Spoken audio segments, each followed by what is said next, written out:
what she has been awarded before we get started.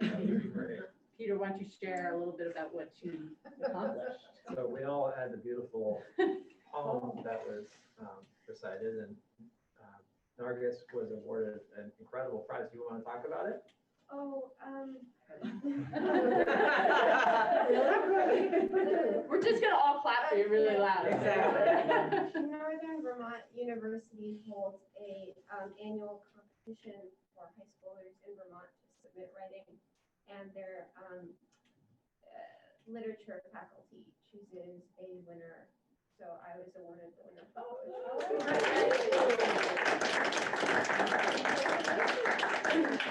It's always good to start off a board meeting with being able to clap for our students. So congratulations. Well done. Also, just a reminder, and I know a couple of people had submitted questions. We had to change the warning to a action for tonight's discussion on the facilities master plan in case we got to a point where we wanted to take an action. If we hadn't made that warning, we would not be able to do that at all. We have a couple of constraints with regards to timing because of the town meeting days also are falling on our next board meeting day. So our thinking is that we want to make sure people are able to attend their town meeting days, so we will not be having that board meeting. But if this discussion goes longer and we're not able to get to a point where we're comfortable in making that vote, then we'll simply add an hour before the annual meeting, which is on the 22nd. So we'll be able to accomplish what we need to get accomplished.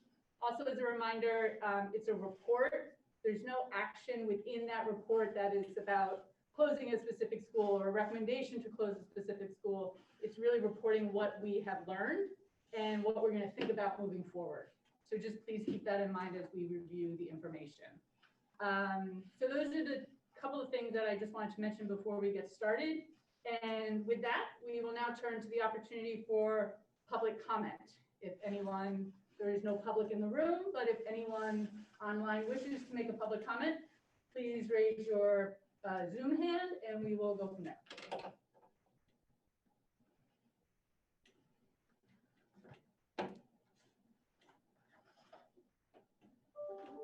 Okay, so with that, why don't we get started? We got a lot of great stuff on tap, and we're going to start off with the Salisbury School presentation.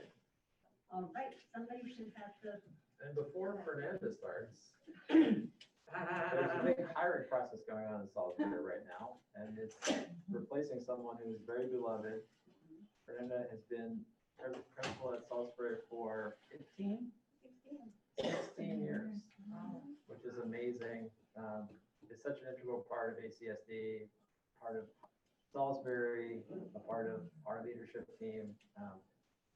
So we're grateful for you and wish you the best as you head forward. I know you got a few more months left, but I just want to acknowledge you.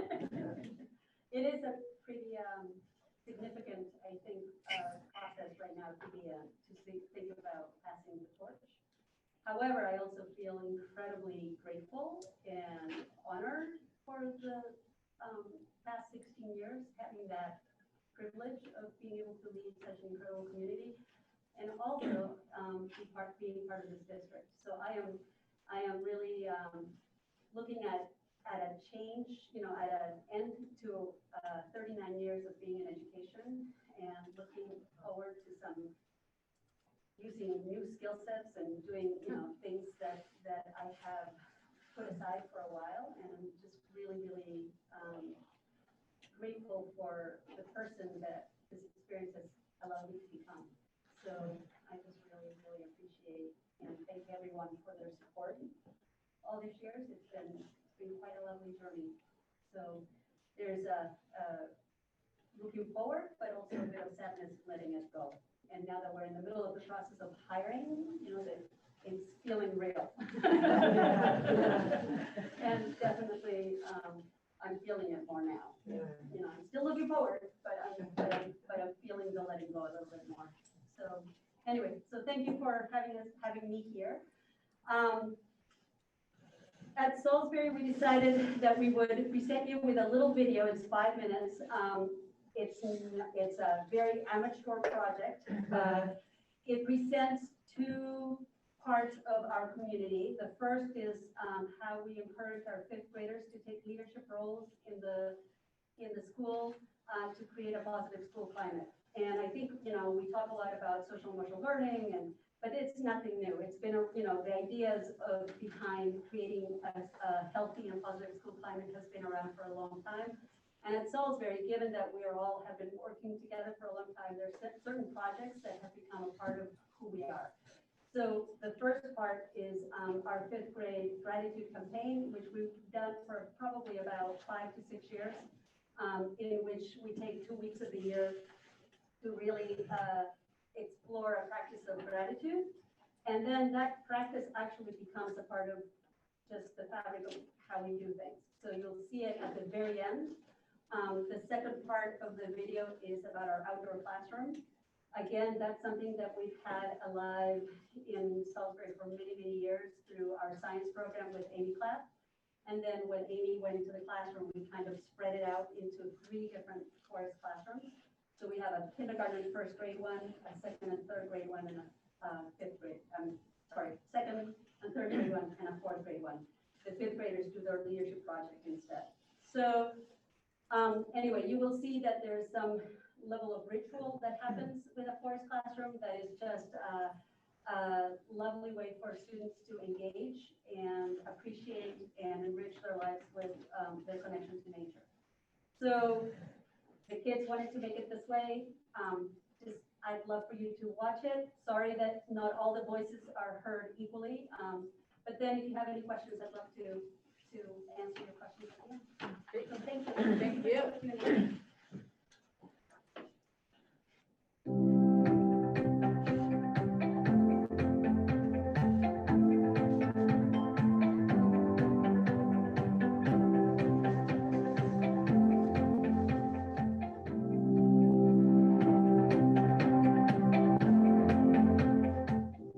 Gratitude campaign at Salisbury Community School gives students and adults the opportunity to notice the good in their day and show their gratitude for it. There are many pieces of this 2-week campaign that the entire community school participates in. A favorite part of the campaign would probably be taking the opportunity to think about and write about something that we are grateful for each morning. It really puts everybody in a positive mood. We fifth graders at Salisbury take a lead on this campaign and collect the Post-it notes and put them up on the central wall each day. We watch the wall fill up with positivity each day. Reading my classmates and teachers' gratitudes makes me feel connected to them. I learn things about what they care about, and sometimes the Post-it notes make me laugh. Another thing the fifth graders do is deliver a morning announcement each day of the campaign. They address the whole school with a message about gratitude. We prompt students to think about certain aspects of their life. Reading the announcements can be nerve-wracking. Another important component of the gratitude campaign at Salisbury are Special You Matter letters. Towards the end of the 2-week campaign, the whole school writes letters. The purpose of the letters is to personally write a letter to someone to tell them how much they matter to you and why. We are encouraged to be specific and add detail like we do with all of our writing. We then share the letters with those people. If they're in the building, it is quite easy. I wrote a letter to my mom this year. She loved it. I know that some teachers actually get a little emotional when students read a letter to them. Well, there you have it. Salisbury Community Schools 2-week gratitude campaign explained in a nutshell. I hope you're feeling positive right now just from all this gratitude talk.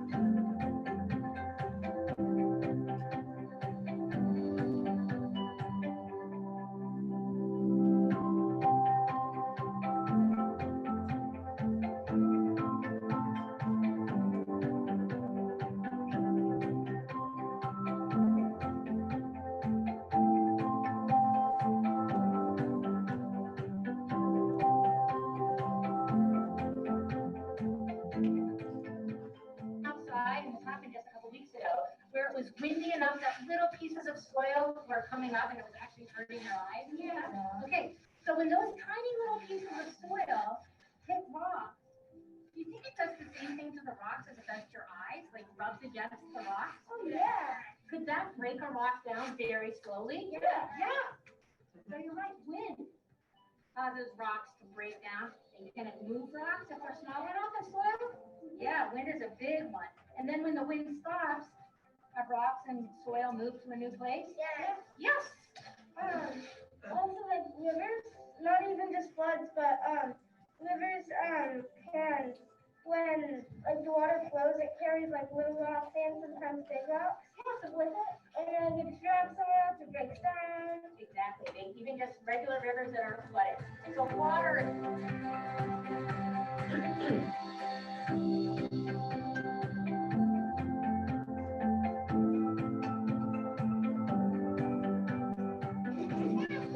Scratching like the bark off. Oh, and what are you trying to make? I'm trying to make a map. Give me some rain.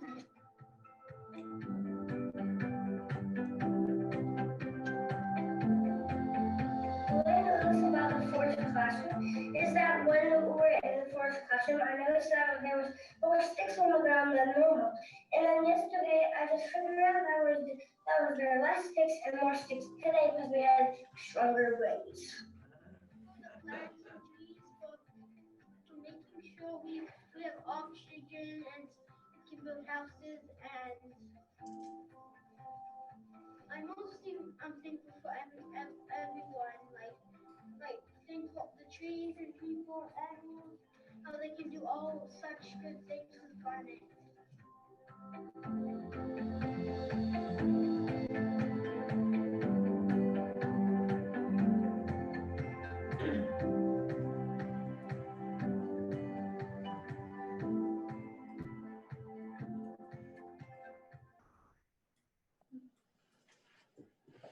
That's just a little bit. Any questions? So have you been doing all winter, even when it's cold? Oh, yeah, even when it's cold. That's why, we've had our, forest classrooms checked out by the fire department, and we are able to, we have fire rings. Oh, and so nice. we make fires and Awesome. are able to stay warm. Good. Yeah, and they go out for, anywhere from an hour to 2 hours. And do their lessons, and like I said, there's a little bit more, a series of lessons that they have to do, each time, so there's a routine to it. And they definitely love it. Peter? You along the same lines of, frankly, I'm always amazed by the ruggedness of kids to sit in the cold for long periods of time with no gloves and no hat. I always feel bad for the teacher, but. I've learned to bring my snow pants. But it does seem to be a surprisingly effective teaching tool to go outside like that, even in the winter. Any other questions? How is the community, how's the culture feeling inside the schools these days, So we have been in a very happy place. I will have to say that I think there's this level of stability that we have experienced through these difficult times that I think have to do with the fact that we've been together for so long, without much change. And this year definitely feels different in that we're much smaller than we've been because we've lost, we did not have a preschool or the sixth graders. So we're 20 children smaller. So definitely that feels like there's more space for us to attend to more things. And being in person is what it's all about. I mean, I marvel every day at how happy the kids are to be with one another. They speak about, the most important thing for them is to be with their friends. And it's just lovely to be able to offer that for them, right? So in spite of all of this, I mean, we've been, we've had lots of cases of COVID. We've had lots of absences, both in staff but overall, I will say that we have maintained a sense of stability. The staff has been amazing at covering for each other. And, if we have 5 people out and 1 sub, we can make it work. We know each other well enough, and we know what the other is doing. So so that we can support each other. And people have been very, very flexible. So I would say that it's been probably, I'm afraid to say it out loud, but it's been probably one of the easier years I've had in regards to the level of stability that we're feeling, you know, with our kids.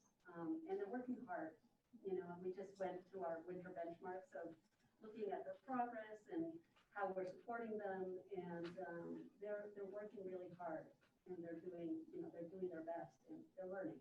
So that's, you know, that's really all. Yeah. I mean, I will say that we're all in the same boat, you know, feeling tired and weary, and you know, tired of you know, the masks, and but it doesn't come up in conversation. Like, that's not what we're talking about. That's not what we're focusing on. That's great. Well, thank you very much for sharing this, and please know on behalf of the board, we are grateful for you and for the dedication that you have shown over the years. The administrator I used to work for would always say, never lose faith in the potential of children. And you have demonstrated that on every interaction we've had with you and every time. And it is a marvel. And so thank you very much for all that you continue to do for kids. And I know you will be rewarded in many years to come. So enjoy it. Enjoy it. Well, I'm not going far. We're trying to hire her part-time. Thank you very, very much. Thank you.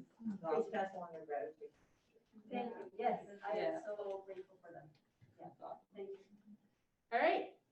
Next up, recommendation to approve the minutes of January 24th, 2022. Could I please have a motion to approve?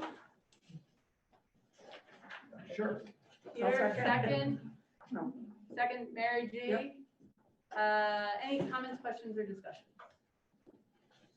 Go ahead. I have a correction actually, on the minutes. In item,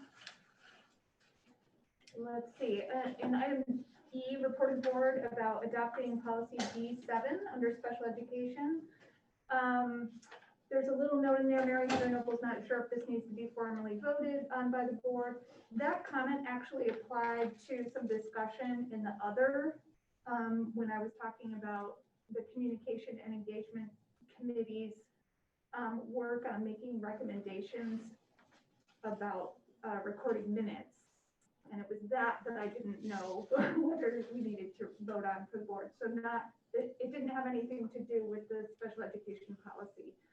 So I would just, Suzanne, maybe move that to. And I think the one above it, I think both those were. Yeah. From the next one. So, yeah, so that's, I hope that was clear, Suzanne. Any other, Victoria? Yeah, I actually have a correction too. Mine is regarding under B, recommendation to approve the minutes, where I had made a comment about the prior meetings minutes. Those minutes had said that we weren't aware of what was going to happen if we used money to stay under the threshold. It was corrected as we were fully aware of where we were going to be, but this notes that it was Barbara Wilson, Right. when in fact it was me. Yeah. Sorry. Oh, it's okay. Great. And then Suzanne, did you get the comment that I made with regards to, I think it was just a misplaced Mary Heather's and mine right above. Mary Callahan asked about the procedure for public comment. That's in the other section. So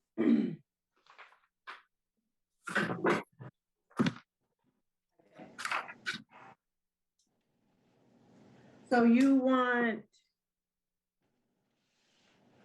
under other, the Mary Heather piece to move up to, No, Under E, the Mary Heather piece, Mary Heather Noble, that needs to go into other, as does the Mary Cullinane piece above it.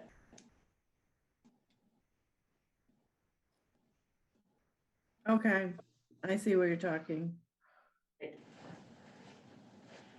All right, Any I got other We have Lindsay up here with her hand Oh, up. great, Lindsay.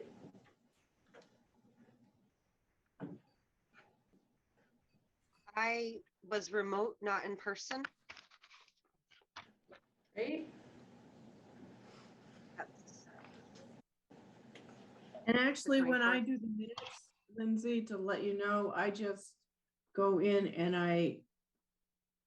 on the drill down menu, I can choose people who are present and not, and I don't typically type in remote attendance, so,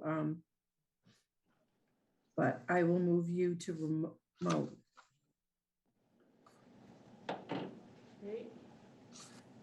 Other questions or comments? Thank you. All good? So with those changes as requested, all those in favor of approving the minutes, please say aye or raise your Zoom hand. Super. Any opposed? So moved. Next up, the bills. It's quite a few warrants to read, and Suzanne, I hope you get these numbers through Sharon. Or else you're gonna have good ears, because I got a lot of numbers here, which we were supposed to report.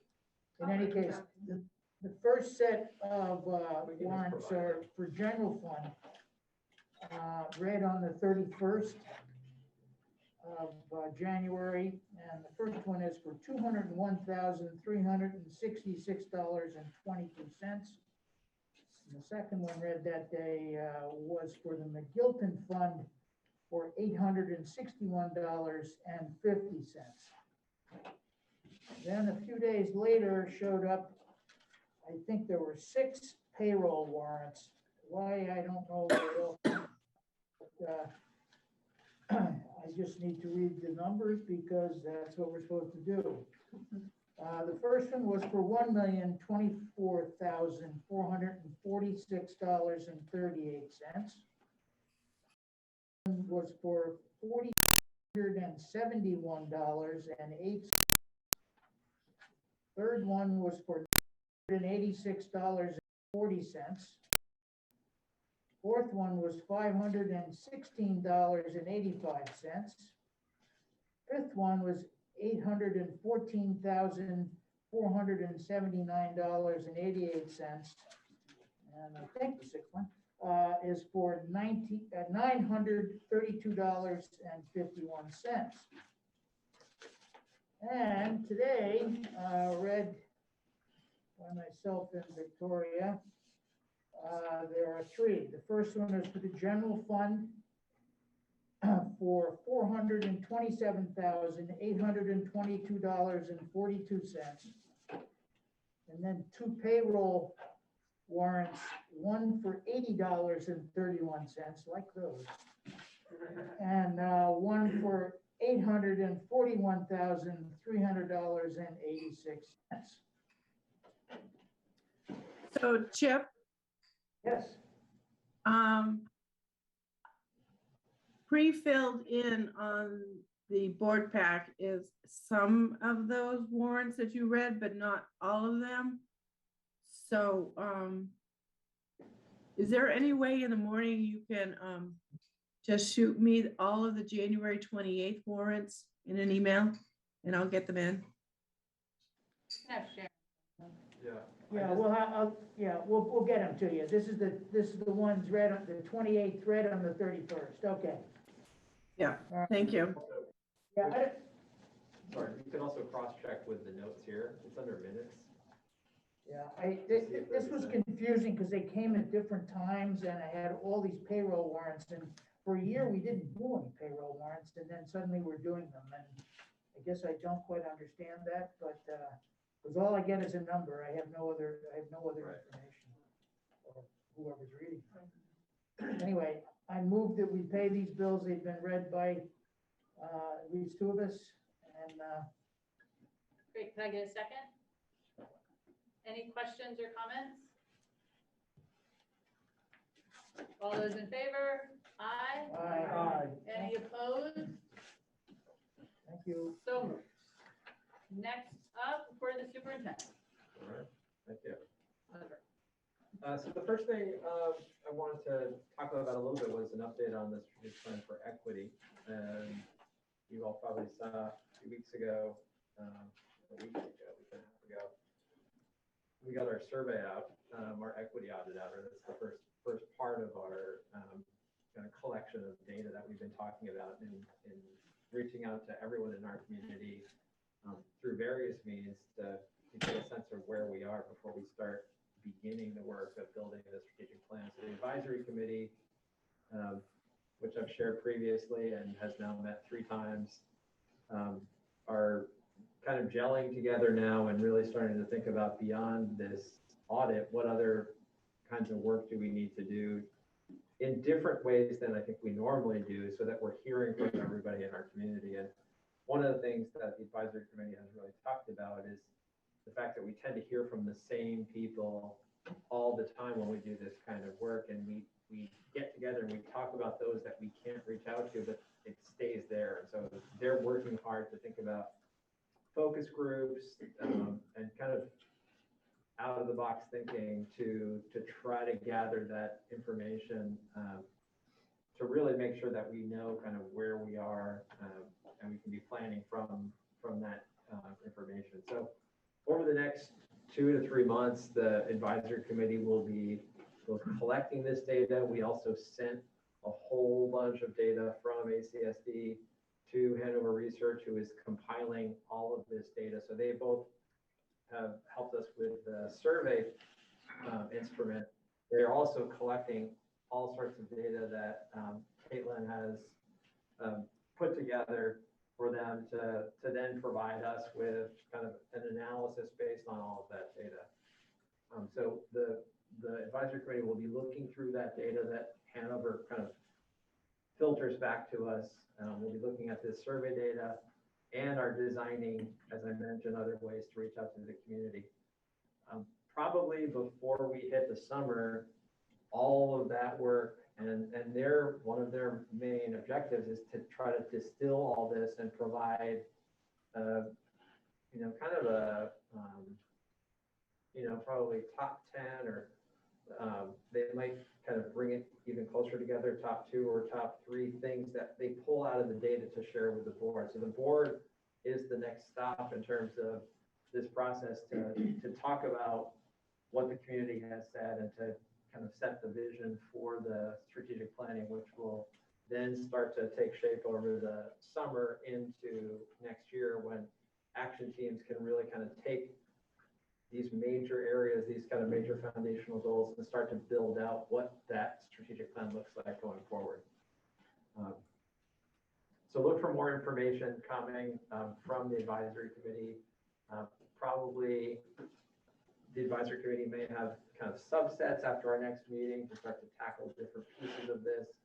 And as I mentioned, I think in terms of our timing for this, we've been kind of waiting to get going. I think given where we are today right now with the pandemic, where we are as a district and as a community, I think the timing of this is really, really good to start putting positive energy into what's ahead.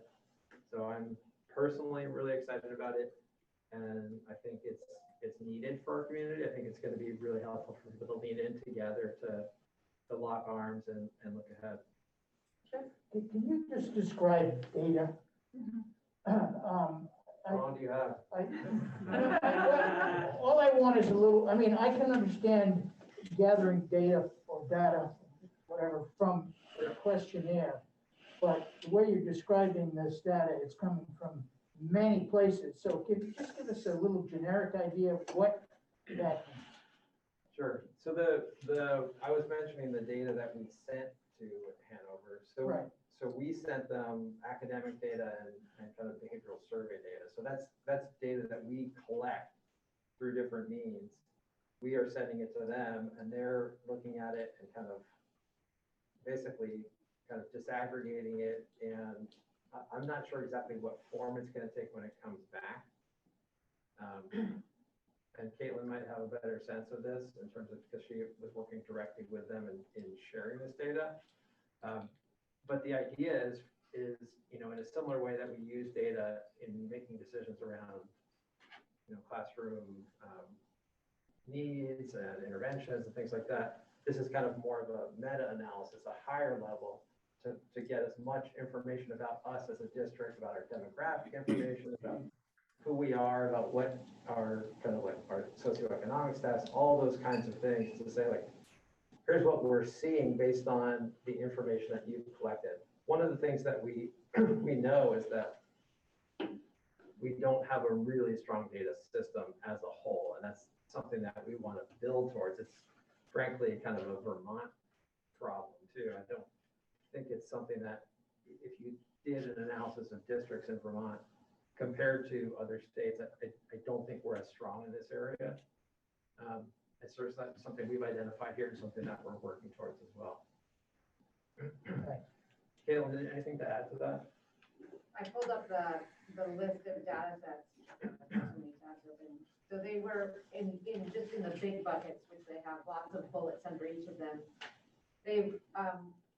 They were looking for data on student enrollment and demographics, which then they could disaggregate based on categories like English learner status, special education or disability status. Of course, we aren't publishing identifiable information with this, but able to really look across categories of students for equity. State assessment scores, benchmark test scores, discipline, course enrollment and performance. Each of these has lots of little.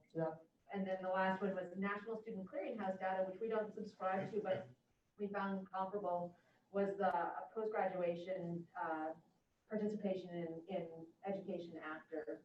So we collect that through Naviance. And Peter said I did the work. All I did was orchestrate the various people around the district, largely Jasmine on Will's team, with our student data privacy contract, which Will is our lead on that sort of work. I just facilitated. So there's a lot of data that they put together that will help us to understand from many different angles how we're doing in terms of our student performance. Barb and then Victoria. Just a couple things. First, like from assessment data perspective, are we missing quite a bit of data because of the pandemic? Is it gonna? We're missing our 2020 SBAC and Vermont Science Assessment data. Yeah. Yep, it just does, we didn't test that year. Right. That's what I thought. So But that, we only missed 1 year. Yeah. And we have not yet done a longitudinal study across the years to see how our scores have been impacted. right. It's on the to-do list for sure. Sure. But it hopefully we'll be able to capture kind of some of the problems because of the pandemic too, but maybe not. Yeah, I mean, I think with, anytime that we look at state assessment data, we understand it is a snapshot of data that is, you know, can tell us limited things about how our students are doing, but important things. And so that big standardized test data is really useful for seeing patterns over time and across large subsets of students. And then collecting from a lot of different data points gives us a more comprehensive picture. Yep. And then my other just comment is it'd be probably, you know, for me, I think it'd be kind of cool if we could think about on our website how we might be able to start capturing some of this. So as people, as we start to get information, even if it's not the end product yet, people can follow it. You know, because it'd be really interesting to have one place to be able to go to and say, oh, this is, you know, what we've done today. So that would be awesome. Thinking how we could do that from the beginning. Victoria? Or covered it. I'm sorry. No. Mary? One thing just to Yeah. add about the question around, are we going to be able to see the pandemic, so to speak? I think we probably won't be able to tease that out. And that's really not the goal here. It's just like kind of where we are. I think, you know, as we were building our recovery planning last year, we kind of tried to start doing that and, you know, use progress monitoring. So we do some assessments 3 times a year to track how students are doing in reading and math. In total, one of the biggest impacts, you know, you can look at a lot of different things in terms of how students are doing right now. The thing that we continue to look at is the social emotional needs. And I think as we, you know, depending on what happens as we quote unquote come out of the pandemic, and just get used to whatever the new normal is. I think the academic piece will be a lot clearer. I think because the urgency of the social emotional needs of students is so great that we know that without attending to that first, the academic piece it's just isn't as important as a student being able to be healthy and be well. So I see that, again, talking to other districts too, I think everyone's kind of in the same boat right now. Mary G? I had a question because I noticed on your advisory committee that there was nobody from Mary Hilton, neither parent or staff or student. So that's a big population not to be included. I just wondered why. Yeah, it was the selection process, it was kind of driven by our consultant, and we worked with the consultant and talking about it, but the focus was not getting one representative from each school or even one representative from each town, or, the number would be quite large. So the guiding principle in terms of that selection process, which I think was pretty well articulated in the application process, was hearing from people that were underrepresented.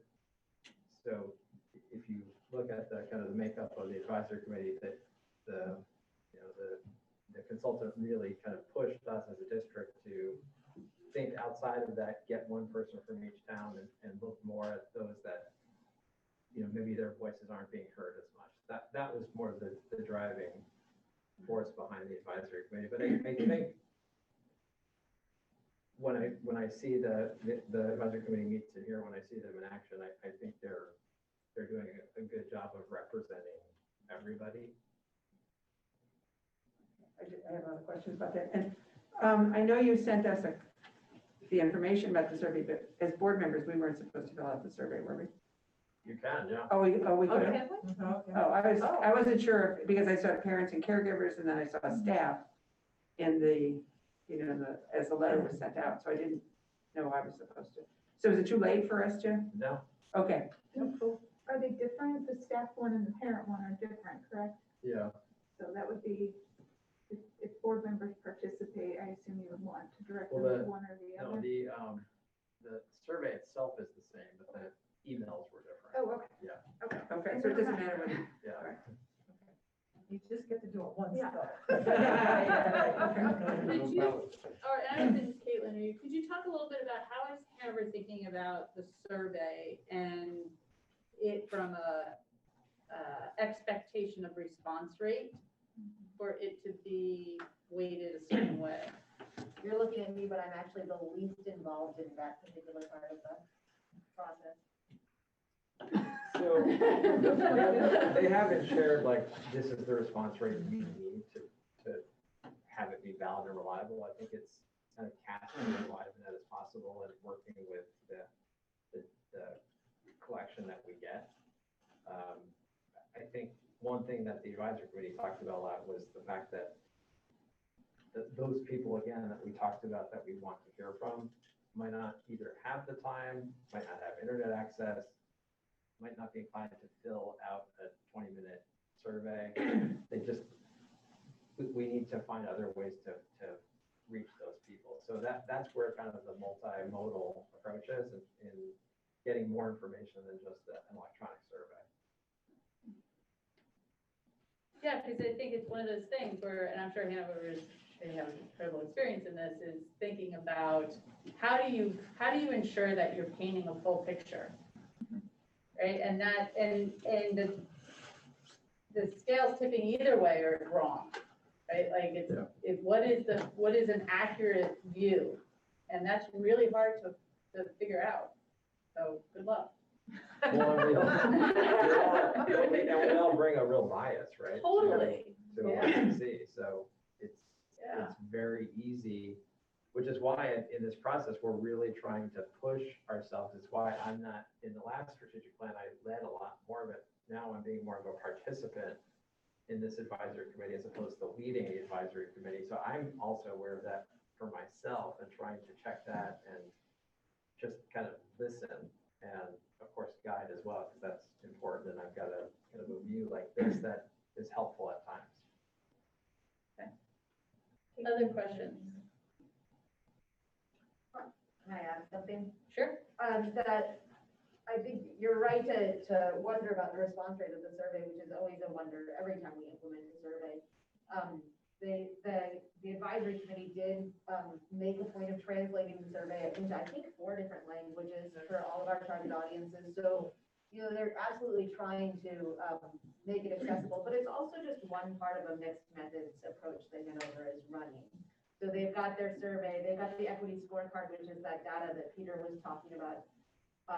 I helped compile. There also, I can't remember what the next steps are, but there are interviews and or focus groups as part of this. Yeah. We haven't looked into the details yet, but one of the possibilities is an actual curriculum audit. So this is a multi-year, at this point, it's planned for a 2-year collaboration to really look at equity from a lot of angles, and that'll help us to get a more full picture. And then Peter layered on the, I'm blanking on Emma's last name, but Emma is a consultant who's leading the advisory group to really root this in community engagement. That's great. That's awesome. Thank you for that. So, yeah, just to follow up on that, can you just remind me, and you may have mentioned this before, but just the timeline for this? I know, like, we're just launching the survey and data collection right now. What is this data collection time period, and what are we sort of expecting in terms of our So this first is glance? about 2 months or so, and then we're going to transition. So it's, you know, we're nearing March, so probably by May, that all that data will be collected, compiled, the outreach will have happened, and then we'll transition to the handoff to the board for the board to kind of look at what the advisory committee puts together, you know, essentially taking a look at all of that data and distilling it. And then it's kind of the board setting the vision to kick off the strategic planning going into the summer. And then next fall will be that action team work where we build out the objectives of the strategic plan. Thank you. I think we've learned that we get a lot of questions about process and timelines over the past couple of years. I just make the recommendation that on that strategic plan homepage, they put a graphic that shows this is the anticipated timeline, because timelines can change and there's no need to not change them if it's warranted. But I think that would be a great kind of visual to add to that. That visual. That would be awesome. So we can put it up there. Great. Well, and I know we're not there yet, but then it might be a good thing to include here, the same layer of, because it informs this. This we can talk about later, but. Gotcha. Yeah. Any other questions or comments on this one? The other thing I wanted to mention relative to COVID and where we are with the state, and you all probably have seen different states have made announcements around us about masks and how they're treating the next month or two. Vermont is in the same situation. We met last week with Dan French, and he talked a little bit about what he thought might be coming this week.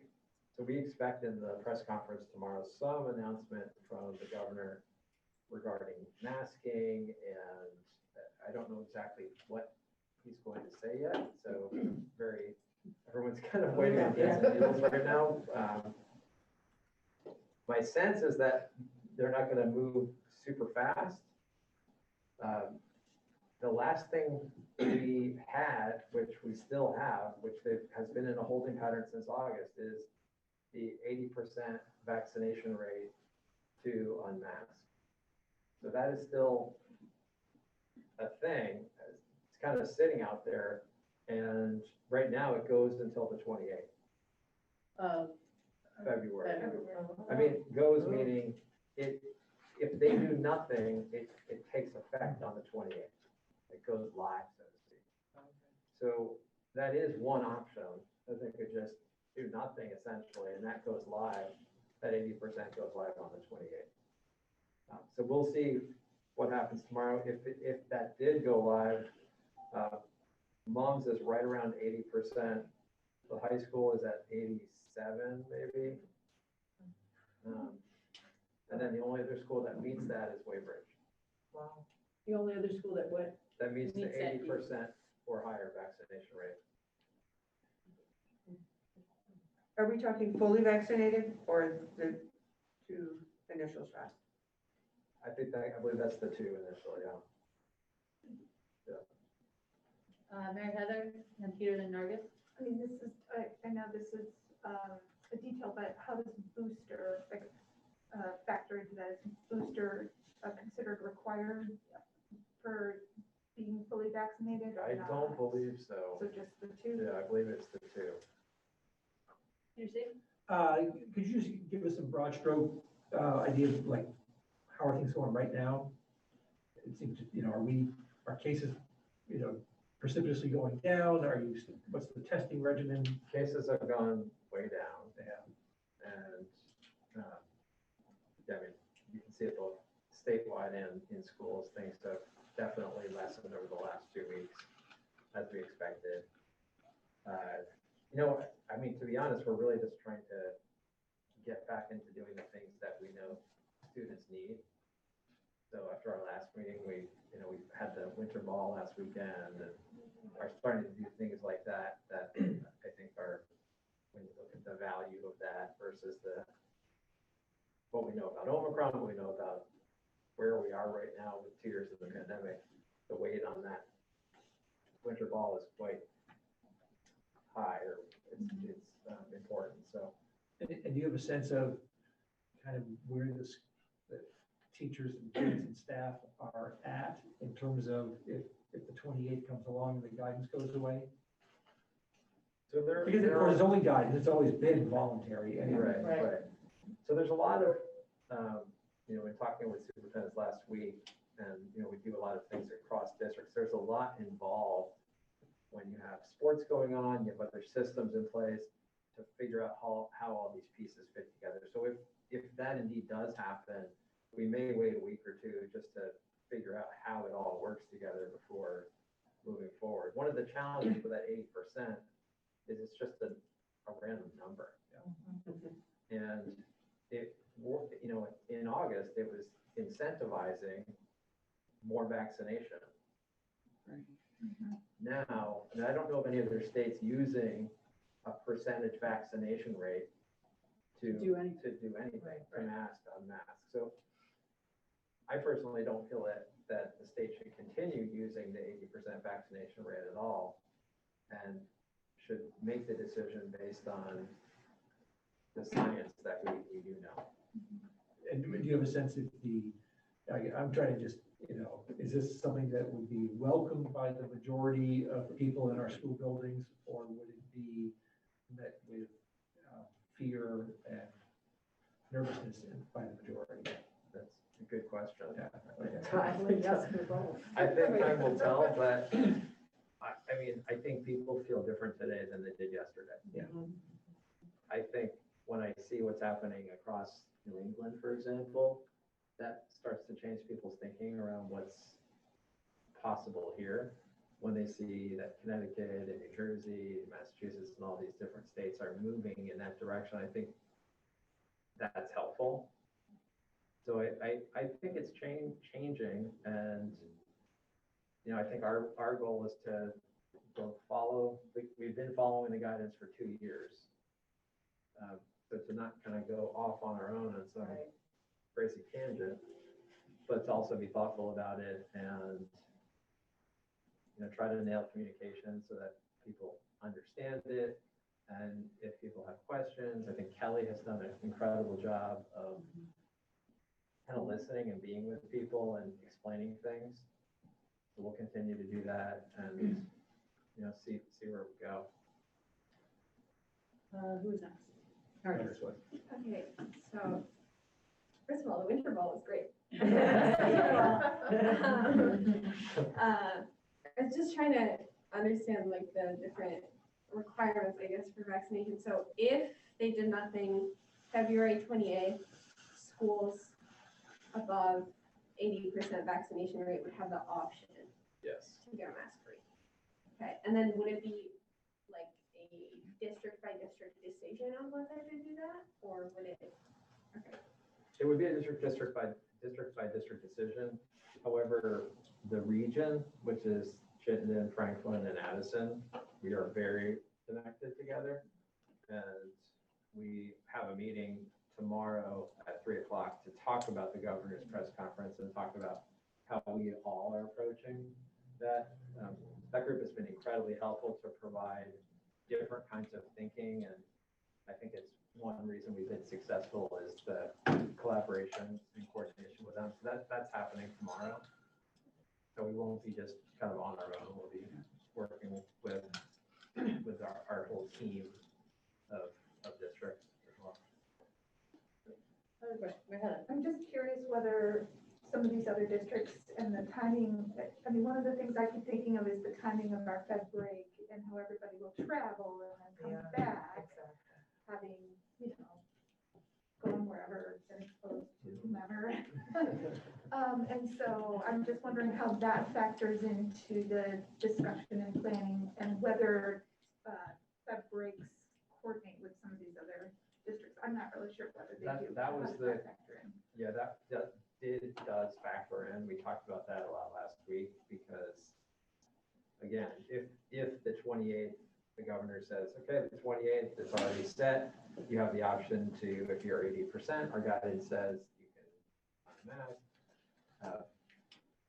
We talked about maybe a couple weeks to, again, to figure out sports, to figure out coordination between, we're coordinating up this way, but then we also are playing sports this way. So there's a lot of work that would need to happen across multiple systems, and that did come up. It's kind of funny since Fed break's always seen as a time to break the cycle of illness. Exactly. Instead of increasing that. Mary Jane. I just have one more question about getting the information from families about who's been vaccinated. Is that, are parents giving you that information, or is some of that? They are not. So we thought we were going to need to do that. Yeah. At the beginning of the year, they said you can't look at the registry. You can't look at the You registry? can't. They Oh. said you can't. So going into the fall, some districts thought, oh, we can use the registry Right. to see who's vaccinated. This is a statewide registry. Yeah. And then they said, no, you can't look at it because you don't have the rights to look at that data. They then, about a month later, changed course and said, no, you can look at it. So the state eventually said, you can use the registry. Okay, And so that's what we're using. great. But in that month-long period, I don't know if you all remember, but we had shared a few times we were going to start collecting that information. So we were having to put together our own system of data collection for that vaccination info, and we just didn't need it. That's great. I'm glad they're letting you into it. Do we have an idea of how many students have had all 3 shots? Do we have percentages on them? We can look at that. I'm not sure. I would imagine if most who have gotten 2 have gotten 3 is what I would guess. They're eligible. If they're old enough. Yeah. Useful information to communicate. Yeah. If we have high numbers, that might make folks feel more comfortable. Right, Yeah. definitely. Yeah, I think if like the boosted numbers were also high, that would be a little. Yeah. Yeah, good point. I'm not sure with all the breakthrough cases. Yeah, I mean, I know boosted people who have had breakthroughs. Right. So it's Yeah, I not- know. The numbers are lower. Yeah. Those who are Yeah. nervous are nervous because they're looking at the Yeah. storyline of Yeah. when you even have every shot you could possibly get. Yeah, just under the assumption that, we do stuff using or mandating masks, it would be really awesome if, everyone is kind of reminded that, hey, you're going to have students and teachers and peers who have to wear a mask because they may have some kind of underlying condition.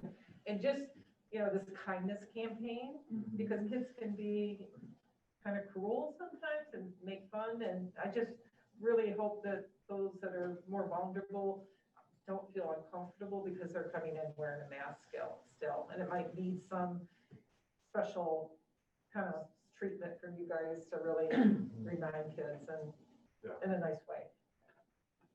That's a great point. Just so, yeah, I worry about that kind of stuff, so, And as you mentioned, I mean, it's definitely optional, so. yeah. Yeah, because we're gonna have kids that really need, or should be, and I'll keep wearing a mask, I'm sorry, I've been there. I have one last question, and it has to do with following up on the winter ball. First of all, thank you, and thank you to the team for making that happen. I know a lot of kids, it was really welcome and appreciated. And I'm just wondering whether there's a similar effort that could happen or has been discussed at MUMS as well. For some sort of social gathering, like a dance or something, because MUMS hasn't had a dance for a long time, so I'm just wondering whether that's something that is It also certainly being was. discussed. Yeah. Yeah, it was talked about in the context of the day after we had our meeting, we had a recovery planning team meeting, so we talked about that with Mike and Great. all the folks that we have shared that information broadly. Great. Yeah. Thank you. Yeah, just two brief questions. I was wondering about the response rate to the vaccinations in the school when we had those opportunities for the kids to get vaccinated in the schools. What the response rate was, and if there'll be another opportunity, to bring that back, for folks who may not have had an opportunity to do that. So it was really mixed across all of our schools because, when, for example, when the 5 through 12 could get vaccinated, some parents went out right away and went to Kinney or went just to, CVU or went somewhere else and got it done right away.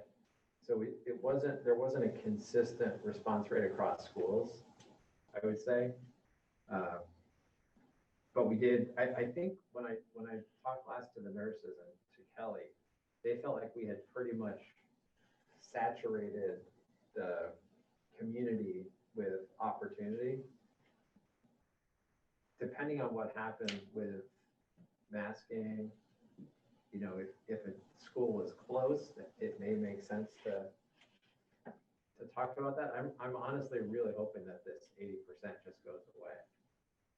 And it's not, I don't feel like it's fair to some communities if transmission's happening vaccinated or unvaccinated, and we're telling Waybridge, you can unmask, and we're telling Bridgeport and Shoreham and all the other schools, you can't unmask.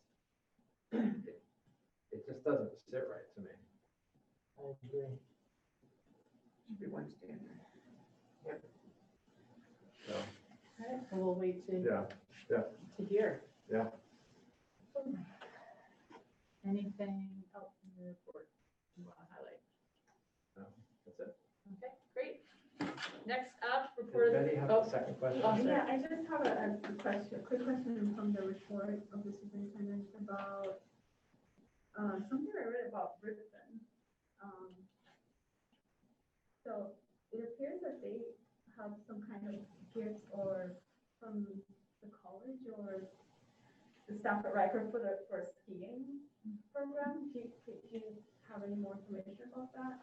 So that's a really long-standing relationship they've had prior to being part of ACSD, and have just continued to foster that. So because the Snowball and Riker are in Ripon and Hancock, I think the Snowball's technically in Hancock.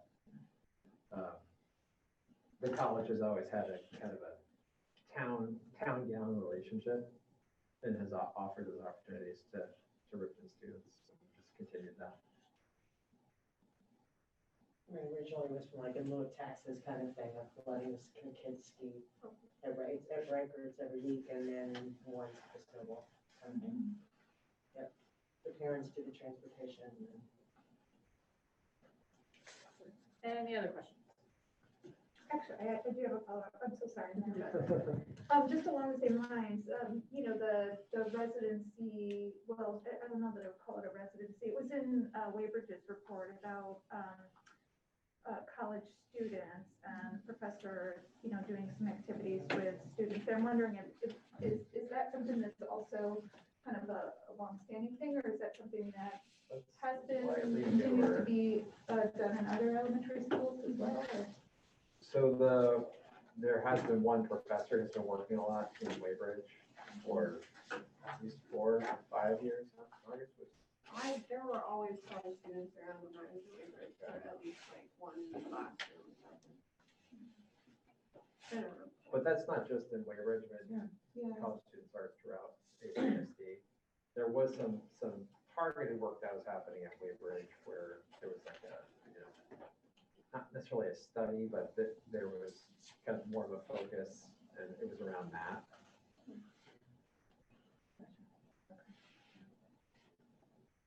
Any other questions? Great. Okay. Thank you very much. Moving on to an action that we have to take with regards to HRA funds, to ACSD Education Reserve Funds. Do you want to just provide a brief? Sure. So Logan's prepared a memo and can answer any questions you might have. Just to kind of refresh people's memory, this is something that some of us thought we had done and we hadn't done.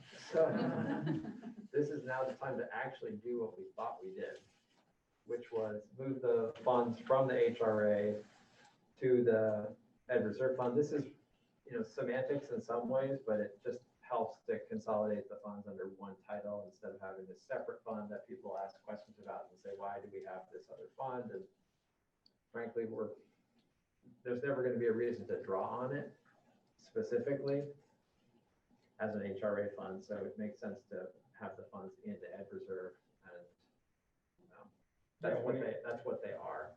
Well, when it got created, there was a thought of we might need to draw on these. As time has gone by, we've realized, well, things have been clarified, and we realized it won't be a need to draw on them in the future. So great. Consolidate. So there in the letter, there is a recommended motion. Could I have someone make that recommended motion? Chip? I make that motion that we accept, that we move the $200,000 in the healthcare reserve fund to the educational fund, and I presume then we, and that's not part of the motion, but it's that we then eliminate the category of healthcare reserve fund, correct? That's the plan. Great. So could I get a second to the motion, not to the assumption? I'll second. Barb, great. All those, any further discussion or questions? Those in favor, please raise your Zoom hand or real hand. Say aye, whatever. Great, perfect. Any opposed? So moved. Great, and next I meant up. to say 4. Thank you, Lindsay. Sorry, delay. Oh, good. We got you. And next up, we have the facilities master plan experience. And I will turn it over to Victoria. Mary Cullinane. Yes. And Victoria. Question, how are you going to be asking for comments, and how would you like the minutes to reflect those? Are you going to ask for comments to go through starting from the front to the back, or are you just gonna popcorn it and then I'll try to figure out where everyone's coming from? I think I'm going to ask people, I think we'll go around so that everybody has a turn and ask people to comment on, highlights and whether there's things that give them pause or that they feel is missing. But I think we'd be here forever if we tried to go through it section by section. My hope is that this is not going to be sort of a wordsmithing session, but rather that we're going to talk about concept. Okay. I just wanted your thoughts so I knew how to prepare to take the notes. That's all.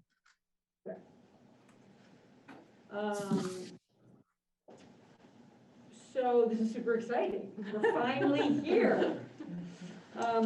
This document is a result and a testament to Mary Heather's hard work. She's really the one who took the outline that was created by the facilities committee and then the board as well, and fleshed it out and turned it into this document, which I believe does the job of showing the people of this district the process, the thinking, the analysis, the debate, and the learning that we as a board have done.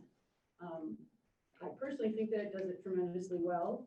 And so a huge thank you goes to Mary Heather.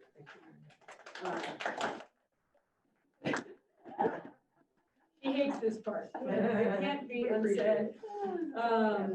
We are super lucky that we have someone on this board who is so talented in this area of sort of researching and diving deep and collecting information, and then is able to put it on page in such a digestible way.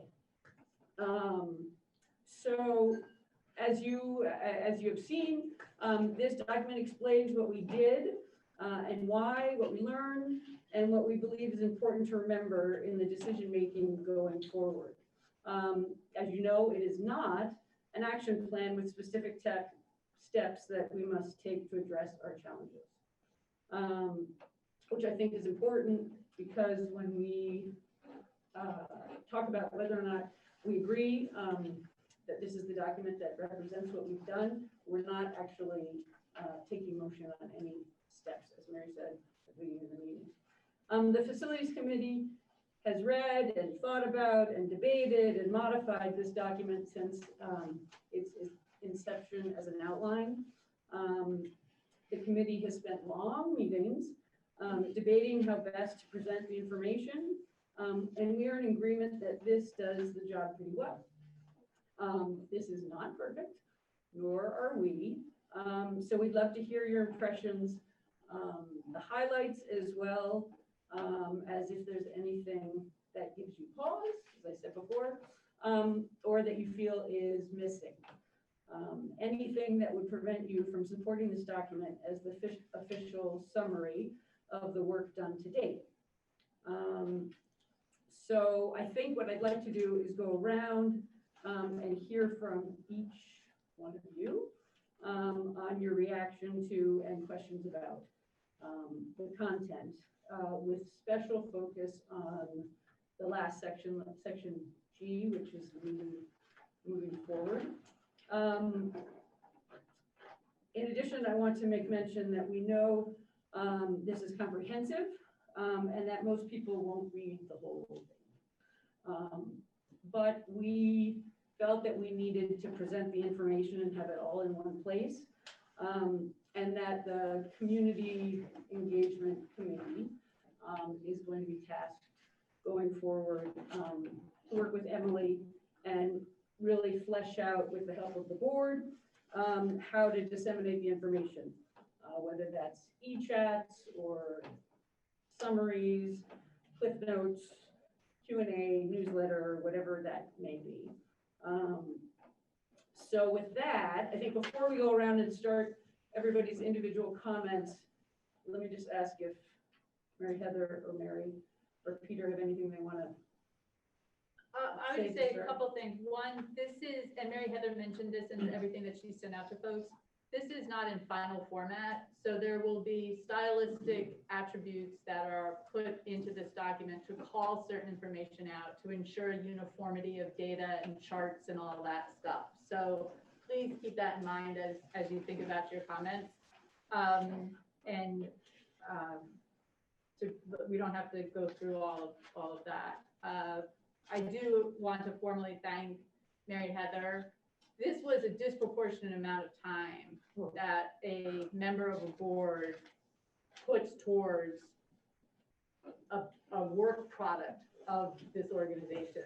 And it goes a long way to demonstrating the commitment that board that she has made to the board, and also I think boards in general. And so it really speaks to the commitment and all of us who are reading it and thinking about it. And I think it really does show the significance of our commitment to do the best that we can in this work. That is difficult work. A reminder also that this is a report of what we got. So we don't necessarily all have to agree on what the data, like this is reporting what we received, it's reporting what we did. There's gonna be a lot of folks that disagree with components of this report, and that's okay. It is really okay. It's not a report of the public. If we're not asking the public to review it and approve it, that's not their role in this. Our job is to make sure that this accurately reflects this process to the best that we can and then move forward. Which is why we think it's important that this work is released under this board as well, because it reflects the work of this board. And we think that's important to move forward. So I just want to make sure that those points are understood as we begin this process. And then finally, I do also want to thank Victoria for leading the facilities committee, because that was fun. It has been a long time and trying to navigate through this. And so to get us to this place with such a significant document reflecting significant work is a nice demonstration of contributions to this district. So thank you for that as well. Peter or Mary Heather? I would just add also, I mean, putting this together was basically compiling information and artifacts from a lot of years of work that, in which I wasn't really involved, right? So Jen Hughes here, who's not here right now, but she had a huge role in beginning this process with the steering committee and all that. So a lot of people worked very hard and did a lot to generate the information that we're now presenting to the community. And so I just want to acknowledge, like, this was a big group effort. I think what's going to be most helpful to me and Ben, the writer who's helping us kind of format it and everything, is if folks, as we go around the room, to give, overall things that, stand out to you as bothersome, things that, and certainly, like Victoria mentioned, with emphasis on the final section, the moving forward, because that, again, is more kind of interpretation than just presentation of fact and what happened. And if there's anything factually incorrect, like if I got any of the facts wrong or whatever, that would be helpful to know. And again, I was working off of what was presented to the board. So that's what I'll say about that. Great. And Peter? Yeah, and I mean, the thing I would say, which I think is important to reflect on, is that this process was anything but linear. And I think the real challenge in putting a report together about this process, and we ran into it a number of times, and just trying to organize what happened is we started down one path and then things happened and we ended up going in this direction and this direction. So I think, as has already been stated, Miranda did a great job of bringing this together in a way that is intelligible and makes sense and shows, as Mary mentioned, the journey that the board has been on. It's not an action report where we haven't gotten to the quote unquote conclusion yet, right? It's really helping to codify and have a record of the work that the board has done over the last 4 years, which I think is really important. So lots of heart and lots of intellect are involved here. And so just a reminder, we're really going to be looking for this discussion to be for substantive remarks and concerns. If there are concerns with regards to wordsmithing or things that you think could be phrased a little bit differently on the margins, definitely pull those together and we'll get them sent. And we'll ask that those, at the end of this discussion, be sent to Mary, Heather, and Victoria. But for discussion purposes, let's keep this at a substantive level with regards to the document. With that, Victoria. I have an extra paper copy here if anyone is in need. Just. I didn't print mine out, I There just you read it. go. A gift of the district. Paper I didn't have to use, my printer card. There you go. Does anyone on the facilities committee want to start us off? You know, having been on the facilities committee and on this board since we started this process, Peter's point about it not being linear is certainly the case. And I think what some of us wanted to get out of this, and you've accomplished that, I think, is his best way possible to try to explain that. That, you know, and it was not easy to do. It's easy to do explain it, but I meant to start it off, we had many other different pressures on us that were a little different as the years went on, including the COVID, which was like this axe coming down in the middle of the whole thing, and you didn't know where to go. But I really felt, from my perspective, and having read it all, and not digested it in quite the same way as the people that have digested it fully, this speaks to that, and I'm very comfortable with it. We didn't argue, but we had this consideration: is it too long? Is it too this? Is it whatever? And we couldn't. At least that was my opinion. We could never figure out how to make it more concise without leaving out very important parts of that process. And I think the process is really important. Because we are at a time now, we don't know what the funding mechanism would be. That was one of the major driving factors, was the critical level of spending per student. It was going to drive us over a threshold, and we had to figure out other ways, and that included trying to figure out what we do with our underutilized facilities, since our enrollment continued to go down, and at least maybe not at the same rate, but it's still not going to be going up for a while. So I'm very comfortable with it. I hope we can vote on it tonight and send it on its way. And this board, some of whom members will be leaving, and we'll have new members. You know, this will be the end of that process for us, and then we can focus on some of this as we go forward, is that when we know what the state's going to do, and when we know what a lot of other components. But I'm very comfortable with it, and I applaud the amount of time that the people have spent on it, especially Mary Heather. I'm in awe of that.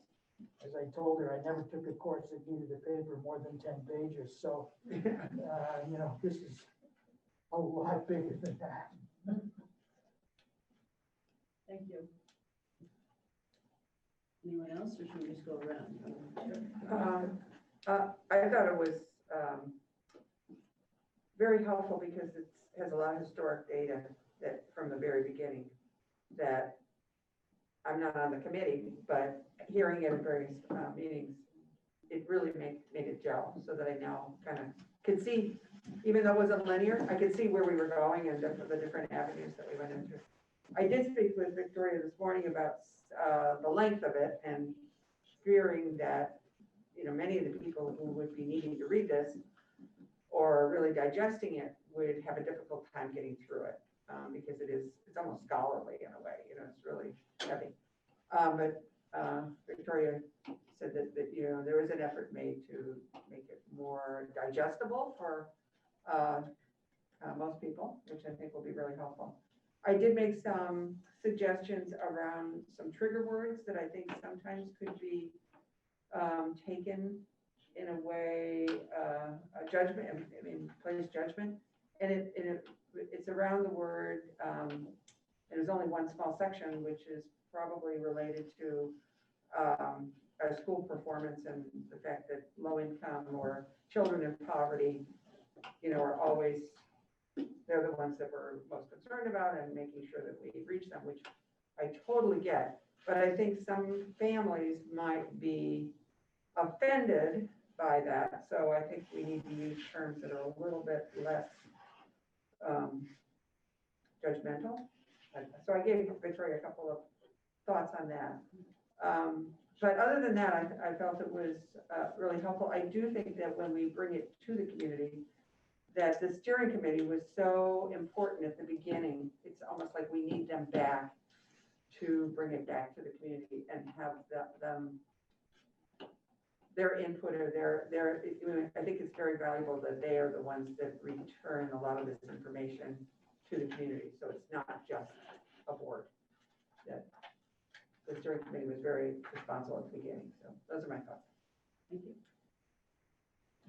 Well, next? Okay, great.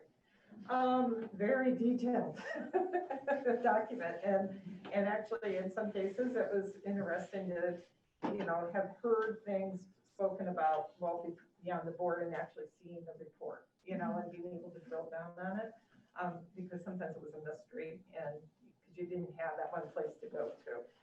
So I really did appreciate that.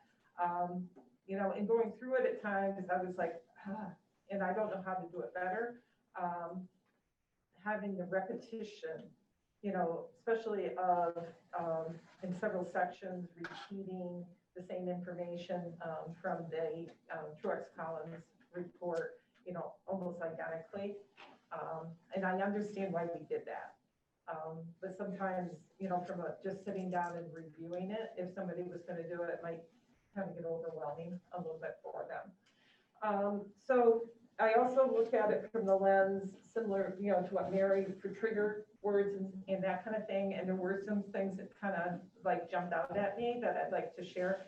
And so a couple places, we basically wrote in there, anger increased, from, the constituents, people. And I believe that is a trigger. I think, having been involved in that, because I was on the other side, it was more frustration than anger. I really do think that folks continued to bring concerns, but because they didn't really see those concerns being addressed at times, they might even got angry. But I don't think putting it in there as anger is really a good word to use. It's better to maybe, say, they brought forward concerns and issues, and, possibly frustration at times is a very fair, accurate statement. And also, when I was reading it, you kind of got the sense, just looking at it from a top level view, that it was only a handful of people, mostly Ripton and Braidridge, and that, having been on the other side, wasn't really true. I mean, the whole town of Shoreham, we wrote a document and looked at the social economic impacts that we thought that could happen if we made the wrong decisions. And that was a very broad base of people in Shoreham, even though they didn't necessarily weren't the ones speaking out all the time. There was a lot of people behind that. So just because there was only a few vocal people, we can't make assumptions that there weren't others behind it. Because a lot of people don't speak out. They're afraid to, or they don't believe that their voices will be heard anyway, and so they don't. But we had done a survey in Shoreham, and we had literally got like a really large percentage of the surveys back. So there was a lot of folks that were concerned about what was happening. So when you read through it, and I, was going to go page by page. If you would like, I could later send you email where I thought those places were, as opposed, belaboring it here. But I think it's really important not to put people on the defense. And I think a word like anger would, and also basically saying, oh, it was just Ripon or Waybridge that were, you know, the problem children, so to speak, is kind of how it comes across, and I know that's not what it was intended. Okay. So then, other things, there are some areas where it's information isn't accurate, like on page 82, we talk about the petition that came forward, and where the petition, what? Oh, I'm sorry. God, see, this is what happens. I was sitting here trying to find the pages. And I'll just talk about it, and then later I can type all this up and give this to you. But later in the document, it talked about the petition and the fact that I can't take time to find it because it'll take too much time, for changing the charter, right? That happened, right? And then there was actually two things that happened that was kind of merged together. There was first the petition that was given to the ACSD board that the board decided not to act on, which was one thing. And then in March on town meeting day, almost every town actually put this on their ballot, on their you know, Australian ballot, and people voted on an advisory, kind of non-binding, and so that happened in every single town. So it wasn't really just Waybridge again and Ripon. Shoreham unanimously voted that they wanted that kind of a change. So right now it kind of just limits it to that one. And I tried, it was in the results of that would have been in the March 2020 election results, and I don't have that paper. I'm trying to get a copy of the paper. You can't find it because they changed the website, and so I couldn't find it for you. But I'm trying, I called them up to get that information, you know, so that's accurate. So the other thing, when we're looking like on, I think this page number is correct, on page 47, we're identifying, again, talking about each individual school, and it talks about how many students that this school serves, and I wasn't quite sure where that came from. Is that current numbers? Is that numbers when the study was done? It would have been when the study was done. Yeah, that's what I thought, and I tried to go back and, because I have all these spreadsheets, sorry guys, that I got from Brittany, right? And I tried to line it up, and even the data that she had, the numbers weren't matching up. So I was a little confused where those numbers came from. And probably it would be important to stay in the headings and put this, you know, disclaimers every once in a while. Well, this is the data as of that date.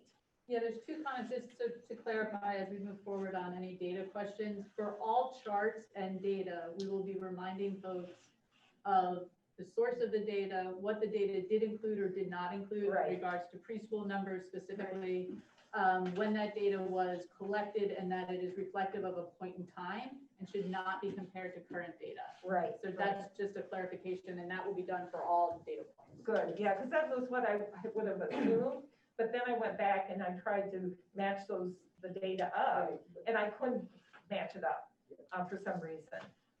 So. I think it's the preschool numbers. And I even took that out, and I, you know, because I assumed that might have been it, Yeah. right? And I put them back in, whatever. So I was having difficulty with that. So just something to clean up. And the other thing was exactly what you said.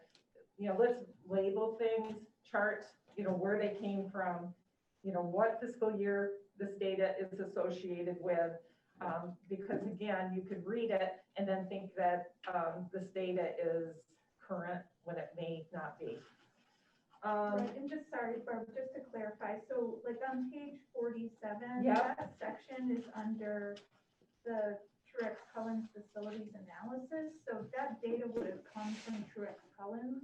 Okay. And I believe this is what was being presented at the March 2020 meeting. So I don't know whether your numbers were were I from have them data or from data 2000. from Brittany. I have So data all the I way just want to from. make sure I that will you're say, comparing for the somebody same who thing. looked at that data, Truex Collins has minor discrepancies, so you will not get exact matches. But it does reflect the overall trend. I'll leave it at that. Right, so, Yeah. right, but when we did the analysis and we looked at the models, and if we use the ADM snapshot of the year, it doesn't match that data, so I don't know where they got the data. But again, as long as we state that this is what was shared This with is us, what was given to the we're not board. debating. And again, just for the purposes of the study, I mean, it's to show the, relative schools relative to one another. It's not necessarily, I guess what I'm saying, like the function of the report and the function of the analysis that was being done, whether we're a couple students off because Truex Collins got their, numbers from 1 year prior to, I wasn't involved in that. Right. But, Yeah. so I guess, just to clarify that, we'll need to be clear about labeling or indicating in the text, like in this case, all of this information was from Truex Collins' March 2020 report or Right. presentation. Right, and I could go back and look at that as well. And it, unfortunately, then it probably didn't match anything that Brittany had from an ADM, or what was in our annual reports, so the snapshot, so I'm not quite sure where you got the data.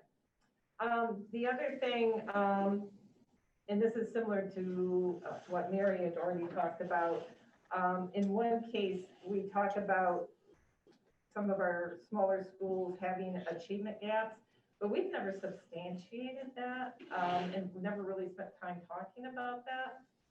I don't recall in our board meetings, when we're looking at the data, really zeroing in on, where did you get?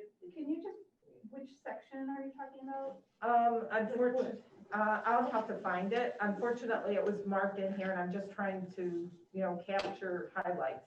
And I can send you an email on that. Okay. And it basically said, that, the purpose and the benefit is to really, improve achievement gaps.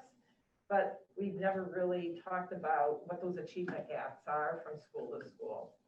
And I was kind of surprised to see that in here, because it wasn't really an emphasis that I recall that we talked about. Okay.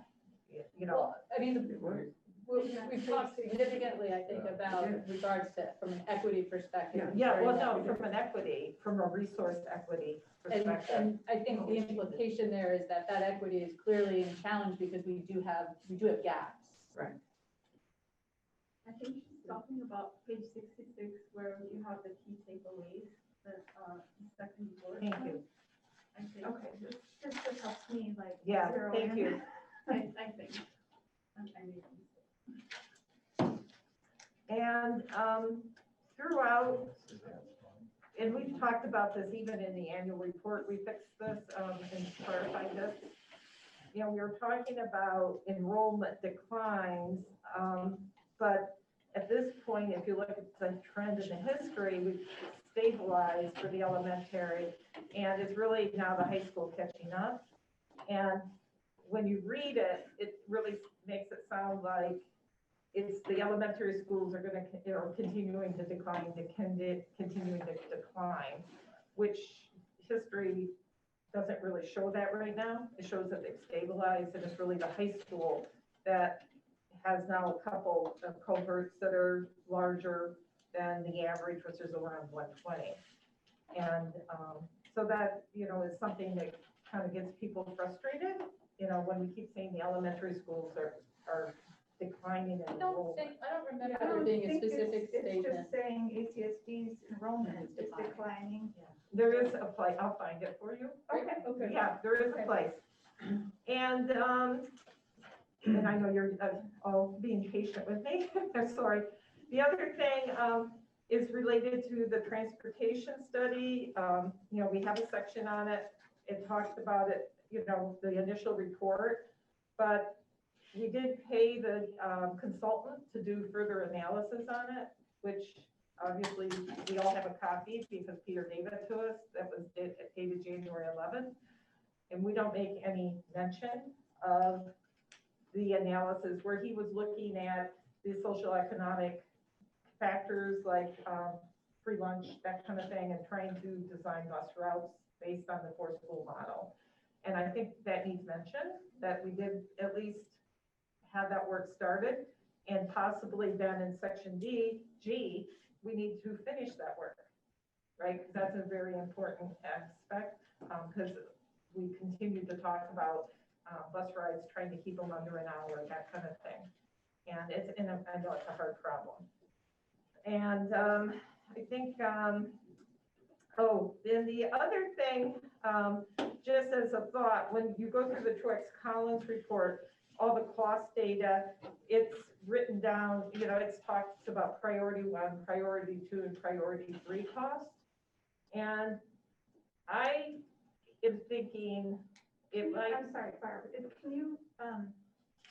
can you ground me in like a section or? Yes, I can, sorry. That would just be helpful.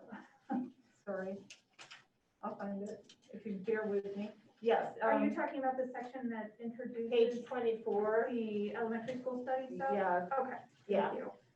And this is, instead of going page by page, I was just trying to do the summary. We talk about the total projected needs, which is a summation of priority 1, 2, and 3. If you go through the report. So the summary, the graphic, you're saying is a Or just summation even of the here, summary? when it talks by school, it gives a total. Like current 2017 needs for report is 1,065,707. I think it would be valuable if we actually broke that down into priority 1 and 2, because chances are we're not going to do all the 3s. And so isn't it important to know what the priority 1 and 2, those are the things that are kind of need to be done items, and really understanding the cost of those instead of items that maybe it's, resurfacing a parking lot or, whatever, which isn't the structure of the school. And I think it gives a little different picture based on that, is what I was thinking here, for making decisions. So let me just make sure I'm understanding your Yeah. comment. So in the school by school section, Yeah. your recommendation is and for each school, the building condition summary that is presented for Truex Collins data, you would like to see that further broken down to priority 1, 2, and 3. Is that capturing that? Yeah, and then he has that on each of the schools, and then he had a total in his report. He provides that. Right, so I guess the question for us to think about as a board, because one of the things that we really hummed and hawed about as a committee was to what degree do we re-present or re-report a report that's already been reported? And so I think, we were leaning toward trying to summarize what had been reported. So I guess we'll have to sort of decide as a board what the preference is. Because we've done a lot of detail in a lot of other places, and now this is the cost data. And I think there's significance of presenting, priority 1 and 2, that's like really critical stuff, right? Versus 3. And I guess the other thing, I'm just thinking of it from a macro, like the usefulness of that information in terms of the school by school comparison.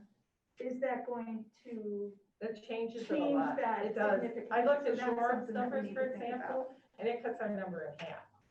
If you only looked at priority 1 and 2, and in Well, I other, guess what I'm asking. in other though, schools, is it was higher. I guess what I'm asking though is it a significant difference for all the schools? Yeah. And have we, Yeah. have we looked at that? It So I changes guess that's kind of the priority, it changes, the totals, and someone that might be low is now maybe higher. Because if you just looked at, say, 1 and 2, right? Because the 3s, there's some. Yeah, I think like, as Mary Heather said, we have struggled with are we repeating information that can be found elsewhere in this report, or are we trying to summarize? We went with trying to summarize.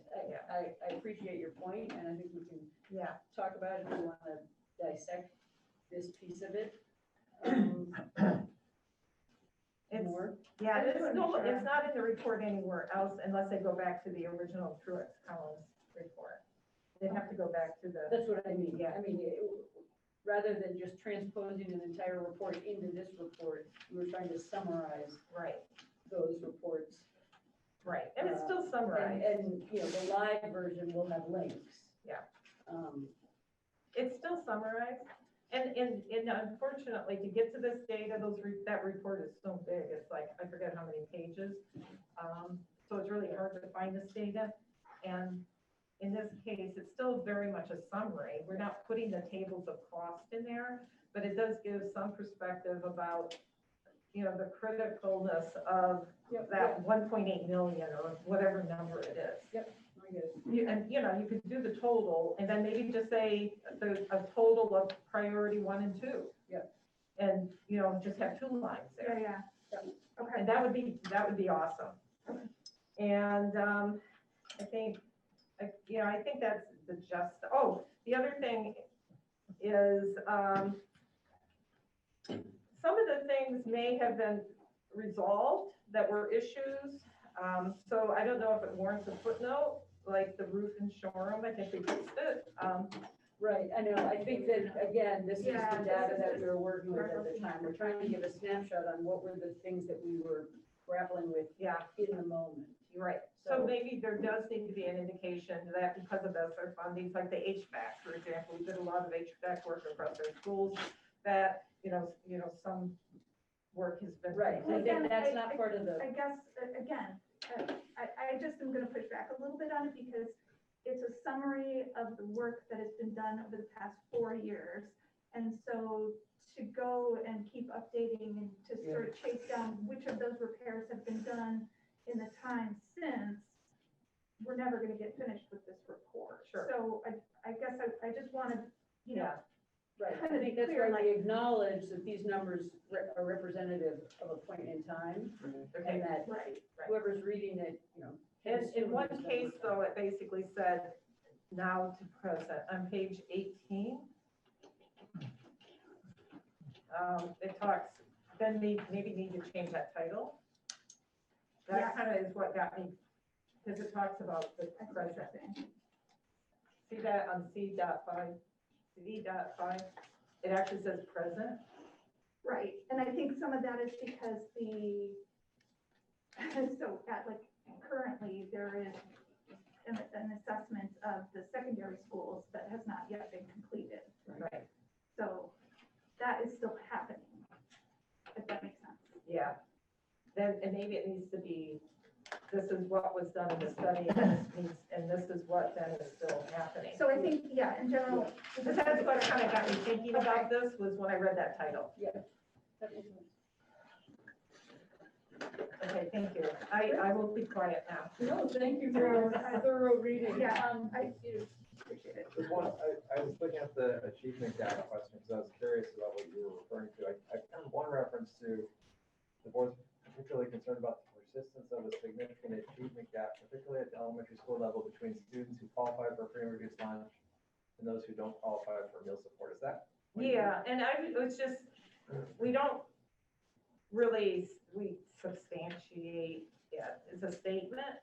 That is actually data that is available in our annual report. Okay. Okay. Yeah. And maybe it just needs. Was it part of the study? No. Yeah, maybe it needs a footnote, because I was looking at what we had talked about during the process, and I didn't recall us talking about that. Well, I know specifically that data was brought up in one of the pre-presentation sort of notes read by Victoria. I believe it was prior to the first. No, I think it was the March 2020. Yeah. You can tell I've been like in this for a little while, but so I know that specific statement has been a part of the process, but in terms of where the data came from, totally, we do need to Thank you, Barb. And now for something completely different. I am a Gestalt type person, so I appreciate that, and I have a different way of sort of different lens, which is I really appreciate all that's in here, and I think the most important section is section G. And I would love for us to flesh out a little more there. Yeah. Because that's what people are looking for, right? They're looking for, so what does it all mean? Where we go and what are we doing? And it is all listed, but I'm wondering if there's more we can do to, I think even explaining, many people don't even know about the weighting study and the potential impact, and why it would affect us the way that it might. And I think it would be good to say it in some form here, and likewise the depth of the strategic plan for equity and how we intend to have that inform almost, like, yes, this is all really good information and data and background and stuff we're going to rely on, but that's what we want to drive our decision making. And I think if we make that point, then you're right that there may be some discrepancies, or there might be snapshot in time. Right. But it's information. It's just information that is contributing to a bigger picture that will help us get to what we really want, which is equity. And I really was appreciating that we were talking about achievement outcomes, so that people aren't assuming that we just mean equity in terms of distribution of resources, Right. but that we're talking about outcomes. I agree with that. So I was appreciating that was in there. I thought it was great that you did, and I don't disagree with your, being cautious about using frustration versus anger or whatever, but I really appreciated that that's in there. We're trying to be transparent about the whole picture. And the responses and how, and I think it suggests the balance of our trying to engage and also recognize, but not necessarily respond in the way that some people want us to respond. And I thought that that's a thread that's in there. There's maybe more we can do with it, but it's not the major story. But I appreciate that there was, that it was in there. Excuse me. And I guess for me, and I really like the way you open section G and returning to the original questions and where you think we are and the key takeaways. And I think if there's more we could do around the what's next. Where did that page just go? Oh, right, it's the what we believe. I mean, and I don't know if, I know we can't do a timeline, but I wonder if we could do maybe estimated number of months these things might take, or, I know, okay. I know, that look was all you needed to say. I know, I'm being mindful of, again, people sort of saying, so you started this in 2017, it's 2022, and you got us this far, and you still have all that to do, and we haven't made any decisions. And I'm not validating it, but I want to provide enough flesh information, understanding of what's still to come and why that's so important, and what we intend to do at that point. So at the risk, so I don't know how we balance that need to make people feel like there is an end to this. Well, I do think that, right, I mean, what we're saying is, and what you've just said is that the strategic plan for equity is sort of, is taking us from where we're moving off. Yes. So maybe we need to make that more Yes, clear. I think so. And the potential impact of the weighting study, of the new funding formula. Yeah. As it, right. But And to a whatever timeline extent of future work that even if it includes when we Right. anticipate the weighting study. Exactly. and that give people an idea. Yeah. And that's mostly, amazing. I have a question, I just want to follow up. Yeah. And actually, maybe it's a question for you, Peter. The weighting study work, which is obviously It's also a proposal, not a study. progress. Yeah. And the reason I'm asking you, when we do finalize this, and I imagine we'll have an electronic version as well as a printed, but for the electronic version, do you all think it would be helpful to include links to that? Because I don't Links believe to what? to the waiting study work. There's that PowerPoint that was from that webinar, that might be useful, Yeah. not the study I'm itself. not sure it pertains to, I mean, the report to me, I mean, I think just intimating what at the state level, funding is still kind of sifting to a next really big shift in how we receive funds, and I don't know is getting into that level of detail is helpful for this report. Yeah, I just wonder, because I'm that's just sure another there's a point in lot of time. people who don't understand it or. Oh, believe me, I've read the thing and I don't understand it, several times. There's only 5 of us who actually understand. I watched so you can write that We section. actually have one of our experts right here.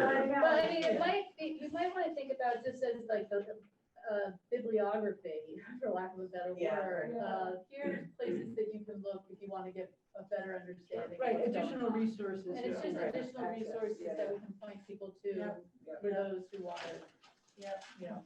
And I don't know, and I'm saying this as a question, I'm really not necessarily making it a suggestion, it's really thinking out loud.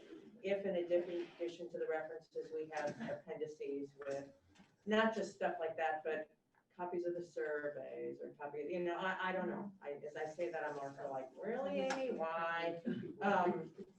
So I'll just put it out there. And I think that's mostly it that I have. Thank you. You're welcome. Betty. Just a big thank you again. I probably note, on page 4 to 5, as you go from page 4 to 5, talk about how the decision enabled the board to focus on primary school instruction as pre-K through 5th grade. Okay, and then we go down to page 67.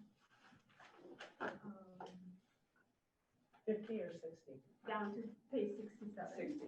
Okay, and then talk about, there's a question there. Is it K through 6? Yeah. The first question. Yeah. So I was wondering about that. Since, the 6th grade moved to Lawns, is that still considered under,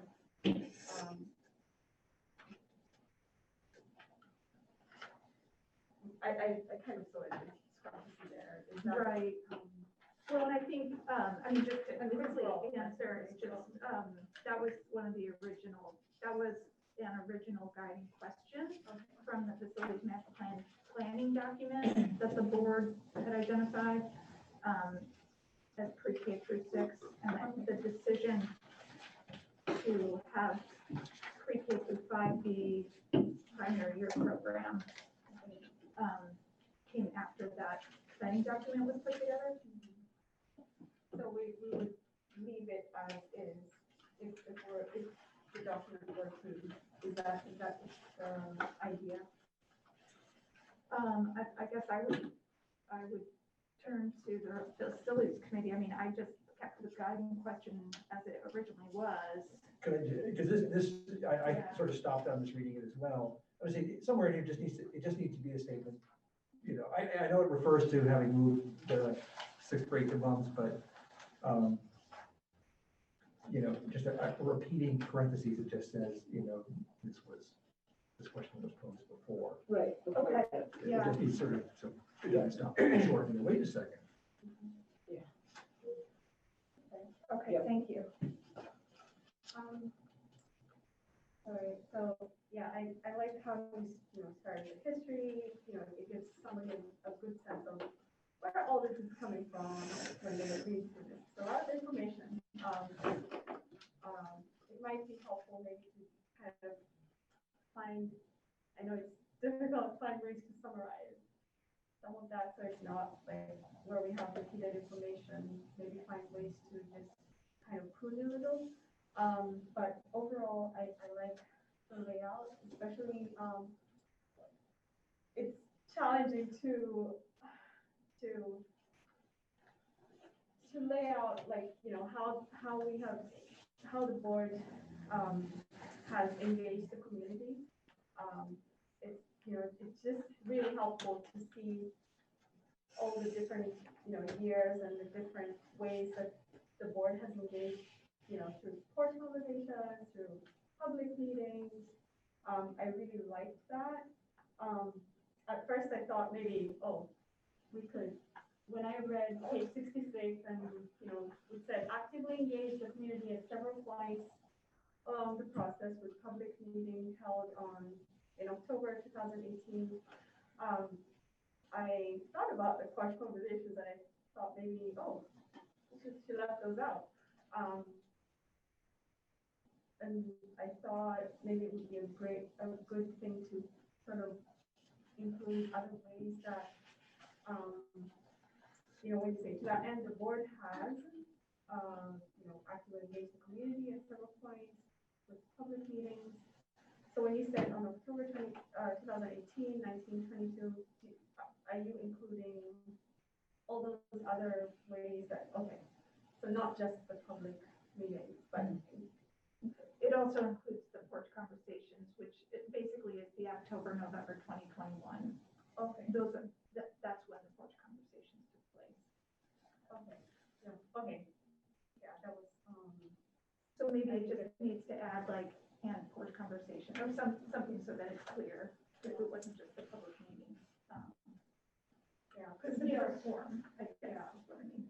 Yeah, because you have people talking about how we haven't had enough of these community engagement opportunities and having that there as proof and and we have the evidence right there, it would be very helpful. From like some of the key takeaways.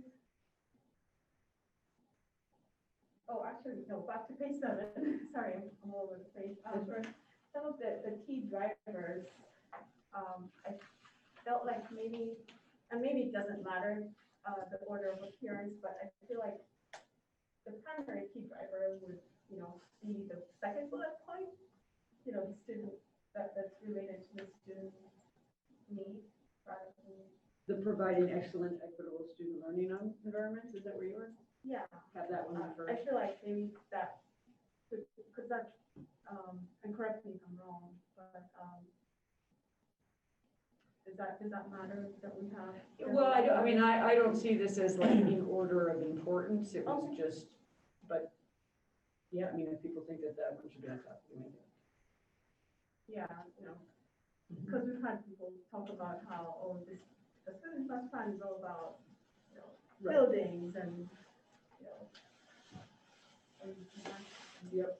We don't want to give them that. And then,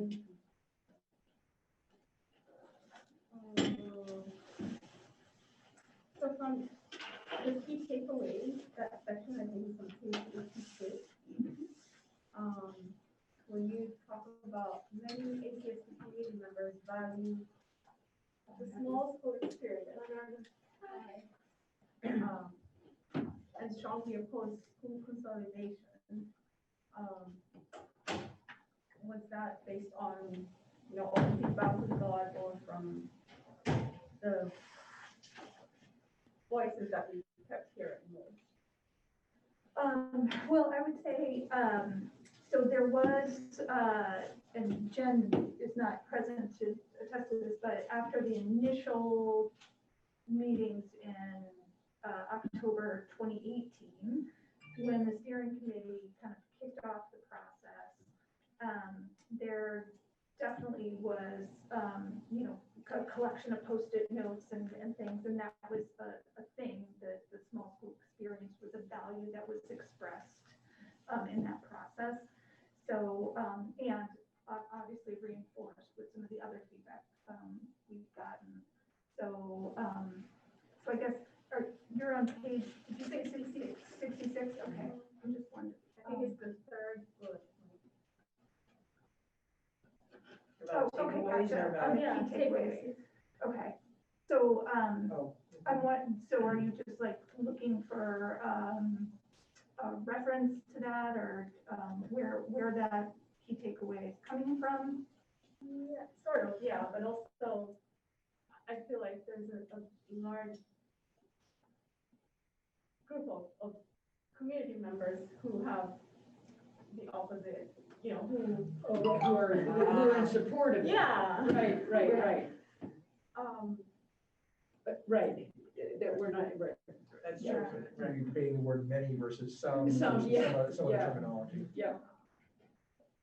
And then, you know, like school consolidation, I feel like a lot of the voices that maybe oppose are members from, and again, like, this is a big statement, the smaller communities too, but Right, yeah, right. cool, but, you know, how do we Yeah, you phrase bring up a that? good point. Yeah. No, that you're right, that doesn't, we don't necessarily represent the fact that there are many people who So also. I'll circle back with Jen, because I know like she was involved in, you know, the initial collection of data from the Right. initial fall meetings, Yeah. and see if I can get something more tangible from that. Yeah. Yeah, I may need to go back and look at some of the presentations to the board, some of the recordings and presentations to the board.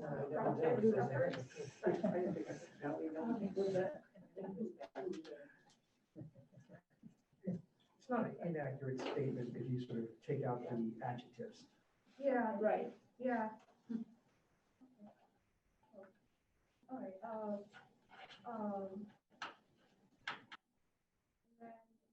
I just have a question about how to address, you know, whether it's even relevant or necessary to address the Brooklyn's decision in this, where it fits and how it might affect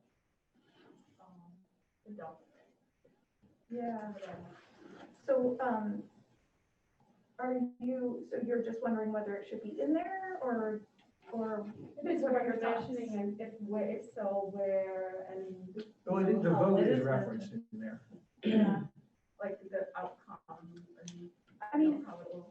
I can tell you, and you know, Victoria or anybody else from the facilities committee, I mean, we talked about this a little bit, because it's not, obviously it's not, you know, it wasn't part of our process. Right.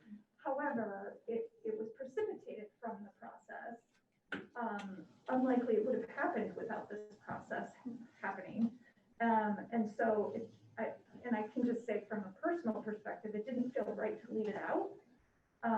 It certainly didn't feel right to leave it out, but yeah, it's just kind of where do you put it? Because I think it's important and relevant, but even though it wasn't part of the process. I don't know, I'm giving a clunky answer, but so we just decided to put it in, and I guess. Yeah, I mean, I think, just as Mary Heather said, we talked about it, we thought, you know, it would be disingenuous to not include it.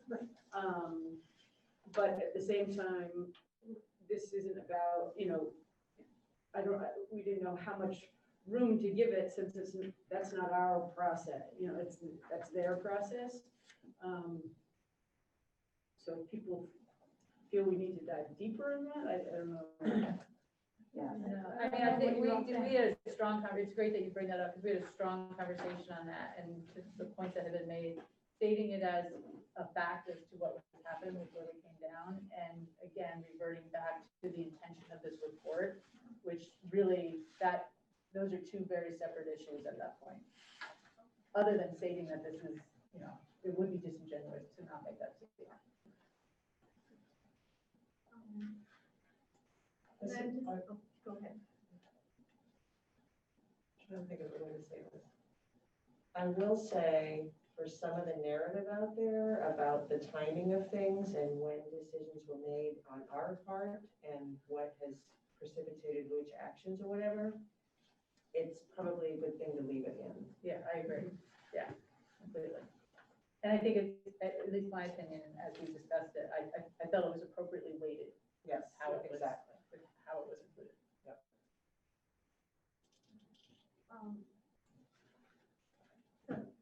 I think also like some of the key takeaways as well. I think one of the things we learned was transparency at every level is key. And communication, community engagement and input is, invaluable in the whole process. I feel like that was a big takeaway. That I didn't quite see there. Yep, nope. Yeah. Okay. Sorry. No, you're right, I shouldn't talk. I should wait till my turn.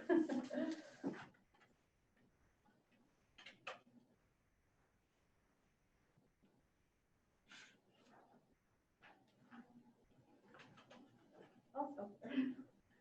So, time to digest it. Thank you for your thorough read and your comments. Appreciate it. Well, my comments would track very similarly to Amy's. Overall, it's an amazing document. We suffered a little bit of PTSD reading through it. And I guess I'm really grateful to have it all documented in one place like this. And it's, you didn't sugarcoat some stuff too. So I appreciate that. Again, my comments track along with Amy's about the final section, maybe expand on a few things. And I think maybe there needs to be a section in sort of the things that have taken place during this process beyond our control, changes in financing of the state. I know that that's referred to. Perhaps maybe some COVID specific things such as, at this point, even staffing 7 schools is a difficulty for these schools.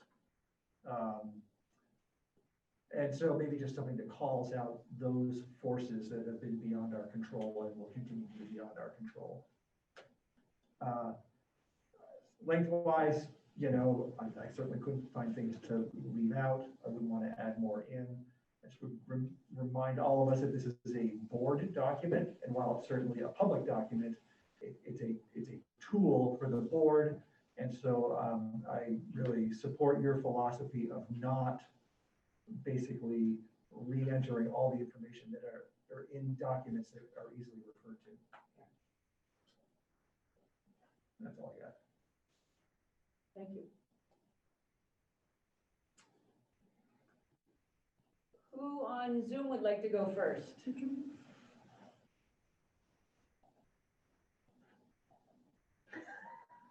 Lindsay? Great, thank you. Sure, I'll go.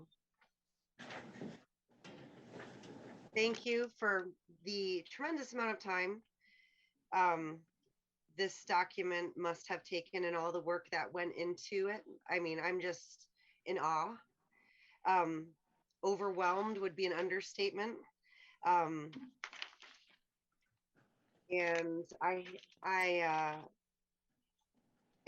it's a really impressive thing to read through. At the same time, it's also the timing of receiving this. Personally, I was just getting over COVID. And so like the past week, I haven't really had a lot of energy, less than usual. And so I've done my best to try to read through it and look at all the sections, but to read through it word for word, honestly, from the 4th until now, because of the timing of that particular challenge, I have not been able to read through it word for word. So part of my feedback has to do with that it is so tremendous and detailed that I wonder if there are tools that we can employ to make it more readable. So for example, I had the word transportation in mind. I went through and I said, okay, I want to see if I can find some details on transportation. And it was hard to find embedded within it without really reading through it and starting to pick out where it is. So I noticed that there are a lot of acronyms used. And as others have said, it's like an academic document. You really, the reading level is, of course, I'm sure people have put effort into trying to bring it to a readable level, but it's at a pretty high reading level. And so I just wonder, is it possible to have an index where like you would in a book where, I don't know how much work it would take to do that, or if that's something that a computer generated program would say, okay, transportation on page, 2, 18, 26, 37, that sort of thing. If that might make it easier for people to go through it. Another thing was like subsections. We have the sections A through G, and then within each section, there are a lot of very clearly defined subsections. If we could have the table of contents, maybe, not that we want to make that too complicated, but to include some of the subsections just so people can get to what they're looking for. Like an acronym glossary. For us, it's just, second nature. But for somebody who doesn't live and breathe this, to read through it and see, ROMFCI, GFI, GFCI, IEP 504. I mean, and we have like second language learners where even something like PE, like physical education, some people, I don't know, there's so, a couple dozen acronyms used throughout. And there's also some buzzwords like guiding principles on page 19 or guiding questions on page 67. So I'm really curious to see, before we, say the finished product is out and the graphic design is done, I would really like to see the finished product and have the board vote on that, because I'm just really curious how they're going to take this copy, because they could take something like guiding questions and put like a little box on the side with, to make it, like a graphic. They could take photographs. Which photographs are they going to be using? There's a lot that could be done to bring a graphic visual content to this, to help draw attention to certain things. I've seen in other documents where they might have, like a symbol, if it's a hot topic, there's like a chili pepper or something, or it's about the people, and there's a person, there's hands together or whatever, using symbols or something. So one thing is, I would really, before we have a finished product, that we make copies of and translate to other languages to see what that looks like. So I think the Ben, who's the consultant we've been working for, or who's been working with us, that's really where he's going to come in. That's his forte, is making sort of designing final product and making it readable. And certainly he's heard from us a lot of what you've said in terms of, having pop out, windows or highlighted areas and that sort of thing. So I think he absolutely understands that we want to make this as readable as possible, and also we want it to be a document that someone can skim and still take away major concepts. In terms of having a completed, seeing whether or not that we use chili peppers or not. That's just an example. I like it. Before the board votes on it, I think that is unrealistic. I mean, that extends the timeline quite a lot. Yeah. I mean, I think one of the things that's important is that we have to get comfortable with this from a content perspective as a board. And then Lindsay, I think like those recommendations are amazing. And what we then as a board need to do over the next, it's gonna take a lot of, a significant amount of time, is to find multiple ways that this is being communicated moving forward. And to continue to improve on that process. But for now, we're really focusing on, do we agree with this from at the content level, not at the formatting level? Yeah, and I guess, I mean, just, does this board agree that this is what transpired? This was in fact the process. This was in fact the information that was given and shared to the board. This was in fact the information the board discussed. And is this an accurate story, I guess? I think that's really tonight's and the most immediate goal.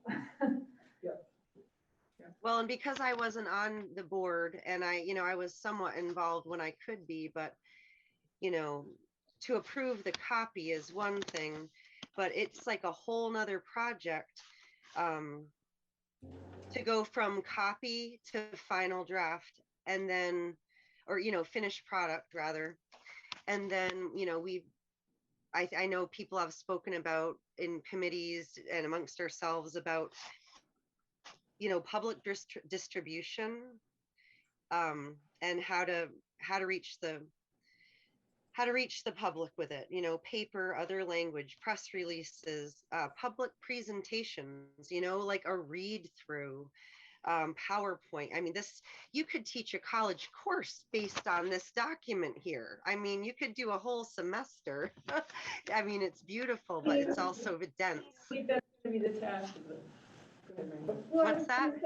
Lindsay, I mean, we have discussed this exact task in the Communications and Engagement Committee meetings, and that is absolutely what I think our group needs to be working on, is how do we modify this to deliver it in other more digestible formats, whether it's an e-chat or I don't know, it doesn't matter, like there's 1,000 of them. But I think that's what that committee needs to work on, and then come to the board and say, here's what we propose to do with this, but that's in the future. Like we can't figure that out until we're comfortable with the content. Right.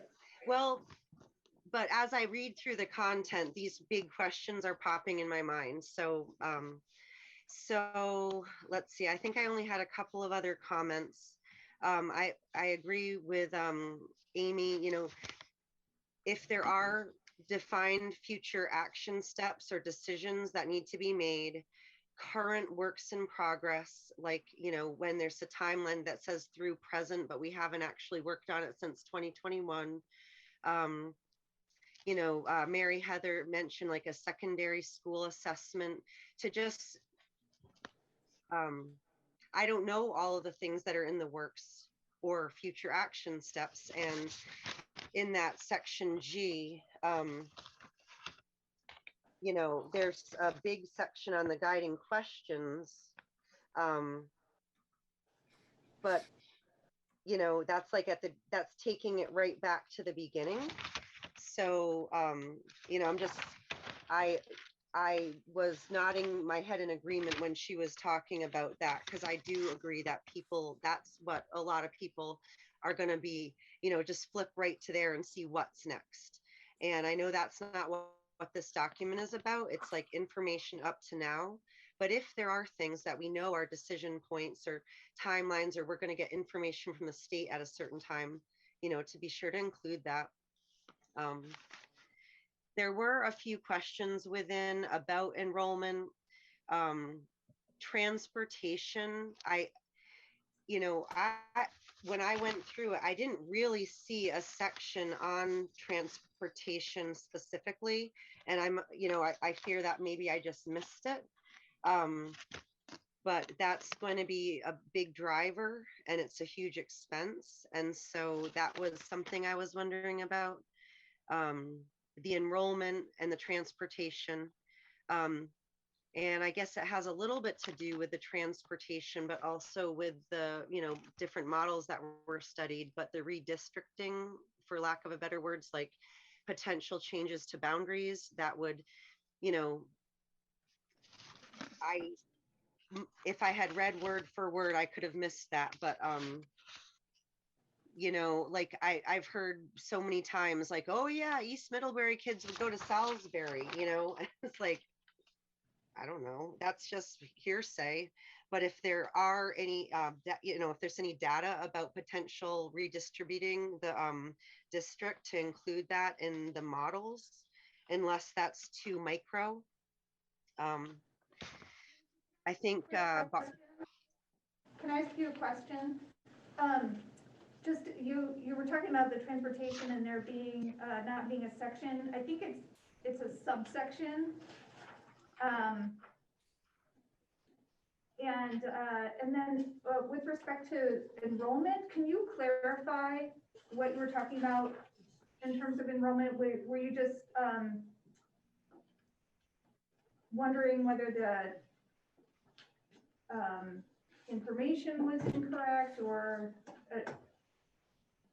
I just wrote down enrollment, and I'm wanting to sort of flesh out what your comment regarding enrollment was. So like on page 16, number 3, saying enrollment has been in decline and will remain in decline. But when I've looked at charts that show what the enrollment, like if you look at what the current, kindergarten class is, and you project that out through if all these kids lasted through the 12th.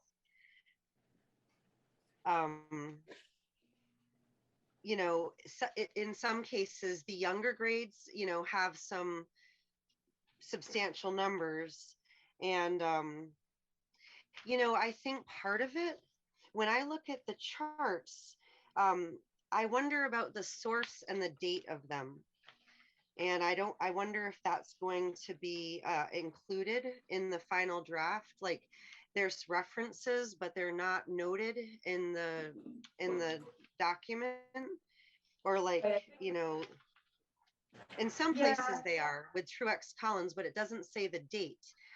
So like I'm looking at page 49, 3 school model, enrollment model, or whatever, and it doesn't actually, it doesn't say the date of that unless I look through and, if there's a way at the bottom to just have in, like small script.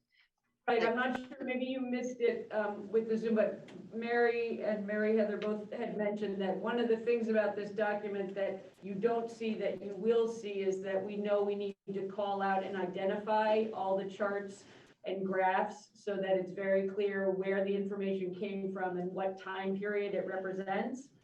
So that's something that we know. Awesome. Awesome. Yeah. And make them big too, make, as big as you can on a page, because the font is really small in some of them. That's fantastic. I reacted to some of the wording too, and I just think we need to be sensitive of using anything that infers emotion. On the one hand, we want to be transparent, but on the other hand, the word anger can be a trigger when the difference between anger and frustration.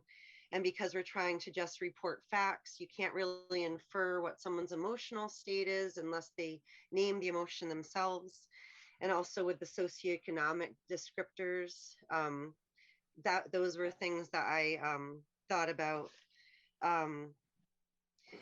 There were some like questions I had, like, I don't know about contractions, like in academic work, you wouldn't use contractions, but I think they're considered, consider them to be more readable. And then like COVID versus COVID-19, that could kind of loosely fall into the whole, acronym glossary idea. And then like the grade division, switching from like, pre-K to 5, K, in some cases it's K to 6, K to 5, pre-K to 5, pre-K to 6. Lindsay, one, understand. is there anything else? I think in terms of the wordsmithing, that's all, stuff that we'll, make sure that we're consistent when we say COVID and all that sort of thing. Is there anything sort of conceptually or any information that you feel is missing? Bill, as you look through and look at like the charts and stuff, will there be far more links, like live links to go to things? I see some that are like underlined in blue. Are a lot of those, going to be added? I think somebody's microphone somebody's rubbing up against somebody's microphone. Yeah, I think your paper is rubbing up against your microphone, so it's. My microphone? Oh, it's up, it's way up. Okay, I'll if I sit back a little bit. Yeah, that's better. Great, thank you. Sorry. Yeah, as far as like links, are there going to be a lot of links added to what's already here? I think there will be links to all, public documents and things where we got the data and information. Yes, in the live piece, they'll be represented. Okay. And let's see. Let me just look at my notes if there's anything else.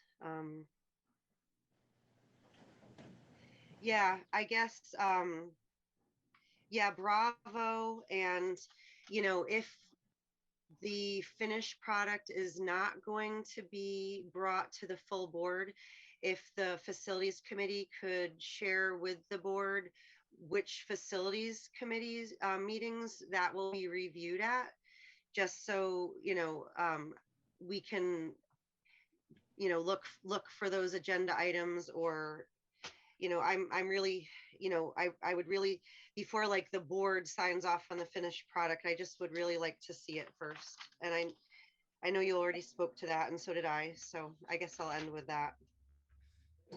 Thank you so much. Thank you. Yeah, me too. Little by little. Suzanne?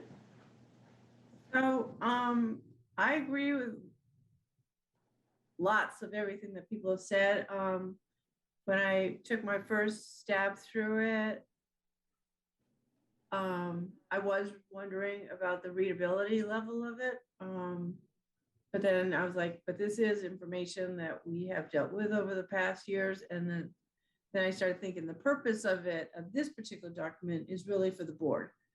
And then taking information from it and then helping the public understand it is a secondary step. I also agree with Amy and with Peter that the next steps portion, if we could highlight that more, so that maybe that helps people understand that, yes, we're at this point, we now know that these are the next places we're headed. I don't know if you want to rank them and say, this is the next one, this one, the next one, or what, but to bring that out more. But overall, I mean, yes, very dense, very long, but you are looking at over 4 years worth of work. So to get that into 71 pages is quite a task. So thank you, everyone that worked on it. And those are my comments. Thank you, Suzanne. Lorraine. I will keep my comments short and sweet because I'm sure everyone is ready to be finished. I think everybody's comments were valid and the suggestions were valid. When I read this, it was like a 71-page trip down memory lane. And I would say a little earlier, Mary Heather asked, whether the board thought it accurately reflected what happened. And yes, I think it basically does. And I thank the committee for the work and Mary Heather for her work on this. And that's all I need to say. Thank you. Great. Does anyone have any additional comments that they want to add? I just had a comment Because I think- relative to our approval Yep, of this, yep. because in less than 3 weeks, this board will change. And I don't think it's correct to carry over approval of the content of this information to a board that potentially could have 4 new members. Potential. Yeah, I mean, from what I heard tonight, it sounded to me like everybody thinks that this fairly represents what we've done. And with the understanding that changes, recommendations and changes will be reflected, do we feel like we're ready or prepared to vote on it tonight? Can I just add one comment that was occurring to me? It was triggered by the observation around the small schools, and many people have small schools. And one of the things that I continue to struggle with, which is we're still not talking about large schools in our consolidation efforts. I was just looking up the definition, and it's like between this, the small schools initiative talks about it as between 200 and 400 students. So by that standard, all of our schools will be small after consolidation, including Marion. So I wonder if we could add as one of the steps, one of the things left to do, which is to pull in the research about small schools. Just to bring that information into the conversation, and people keep talking about this, the class size and I know we've done the work in terms of identifying that's what we want, but we haven't necessarily provided the research to the public that is part of that reasoning. And that's probably implicit in this, but I thought I'd just say it explicitly and figure out where to put it. Yeah. Does that help? Okay, I'm done. Great, so from a vote perspective, do we feel, just nod your heads if we feel we're to a place where, again, at the macro level, we're comfortable with the content. We recognize that there are trigger languages, there's trigger language in there, that there's these other things that have been identified that we will definitely address. And the work, to Lindsay's point, of getting this out there is a whole other bucket of worms that the Communication Engagement Committee are going to take on with fervor and passion. But that for right now, for us, for a document that is for us, are we comfortable? Are we ready to make that vote? Yeah. Great. No, I am not. Okay, so I have 2 folks who aren't, but could I get a sense of other, like, words and boards sit at? I'm in favor. Yes, yes, yes. Oh, I was just gonna comment. No, go ahead. You comment. I think overall, we're getting there. It's just, we might just need to, with all the revisions, all the comments we made, maybe feel more comfortable. But overall, I feel like we have the general sense. Okay. Peter? I would just say, bouncing off the comfort level issue, to see the work that's gone into this to date, I am very comfortable with allowing those who have created this document to move forward after hearing the comments of the board. Great. And on the phone, the Zoom, Lindsay, you made your statement, I heard. Suzanne, are you comfortable with us taking a vote? I'm comfortable with letting it move forward. I would just want the board to be able to have a final say before we release it as a final document to the world. 100%. Yeah. This doesn't stop the process. I think it allows us to start the next stage of finalizing it. I want to be clear, though, that we're voting on that this is the report. There's not going to be another vote on whether or not this is the report. Correct. This would be what we're voting on, that this is the report. And all this other work then does have to take place, and we're going to work together to be a board. But we need to decide either we're going to have a vote today or we're going to have a vote on the 22nd. Right. My point being is that you will still have a say on, whether we use chili peppers or. And we're not going to be at a level on the 22nd where there is a final draft. There's not going to be a final document on the 22nd. Right. So I need folks to have that understanding. That makes more sense. Okay. Good. The one thing that I would just say, because I've heard many times, right, and this is the thing as a writer, like every time something is repeated, those are your cracks in the sidewalk, the places where people are tripping over. And so one of the things that I have been hearing frequently is section G. One, that it's very important, but two, that it needs to be fleshed out more. And so I feel personally that it would be helpful to have the board's eyes specifically on that before we vote on it. That's my personal feeling, but that's kind of what I've been hearing. In addition to, some of the nuances with language and things, and that's, in my opinion, pretty easy for me to take care of. It's the section G that I feel like I think needs to, have the board's eyes on it before. Would that be something you could realistically do in a week though, or? Yeah. Oh, okay. I was just gonna add that with section G, it feels like that, section G is the work, to me, that's like months and months of work ahead to figure out like what is the next logical step, because when you look at what has happened over the last 4 years, for the last, how long? Many, many months, this has just been lying fallow. With all of this work, and we've been focusing just on the pandemic and on survival and social emotional learning and all those things. So I do think that it would be problematic for the board to try to rush.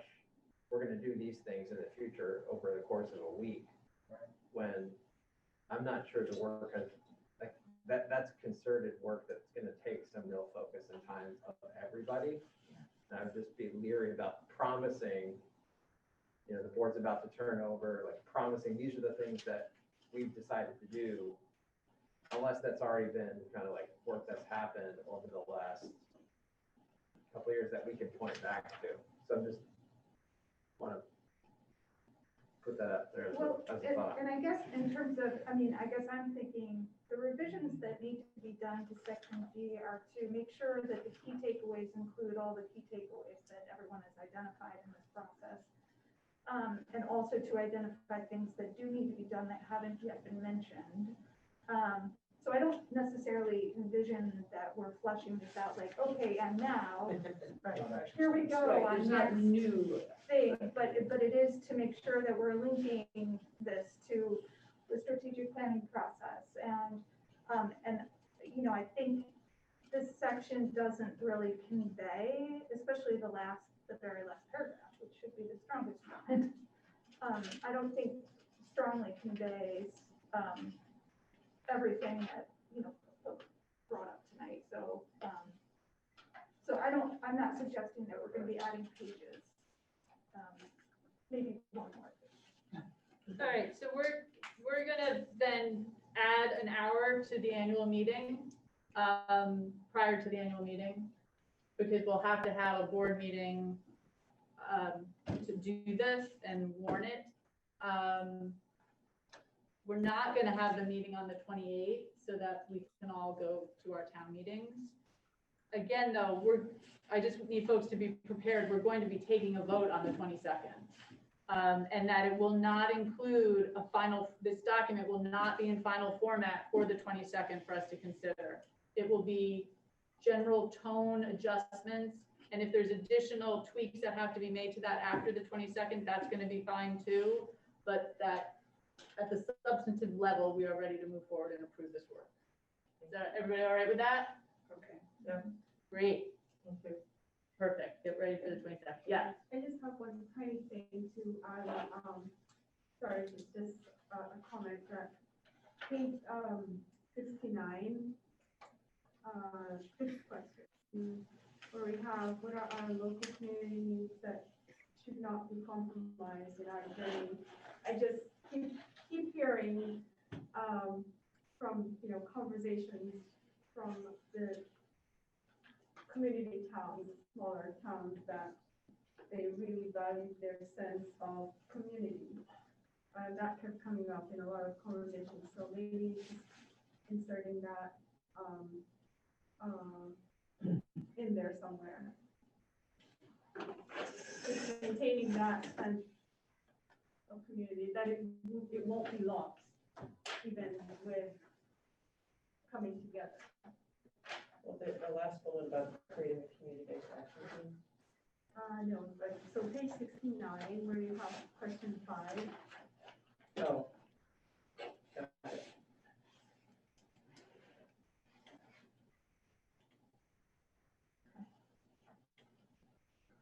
Okay, It's good, and I do have this, the reference that I couldn't think of, like at the top, when I was Yeah. trying to summarize. On page 62, it talks about that petition stuff, and I'll definitely get you the data for that. In the middle paragraph there, where it says community members, whatever, and it talks about the petition. There was actually two things that actually happened. Okay. And so we can accurately put that in there. Yeah, thank you. Okay, This vote on approval on, or disapproval right, on the 22nd is a majority. correct, Correct? yes. Great, any other comments, questions? Thank you, everyone, for thank you your all. Yeah, no, so thorough appreciate it. read. Yeah. Really. Much appreciated and thoughtful comments, and I feel good about it, and look forward to voting on the 22nd. Lindsay has a hand up. Yes, Lindsay. Will we see the next version of it before the 22nd? We'll make sure that highlights to changes are included, and we'll get that to you as soon as we can. So people, our job now over the next week is when that comes out, we just have to prioritize that. That's gonna have to, I mean, we want it done well, and Mary Heather's gonna get on it as soon as she can. And as soon as it can get to us, it will. But that's gonna have to be a priority for us. Yeah, And I'll, I mean, and I'll an remind hour you- of feedback. Yeah, I'm that she's even willing to undertake this, you know, a full hour or more of feedback, public, you know, emails, whatever. Mary Heather, you're a remarkable person to have on the board with us. So I'll look for that. I don't think we have at this point anything in other for other.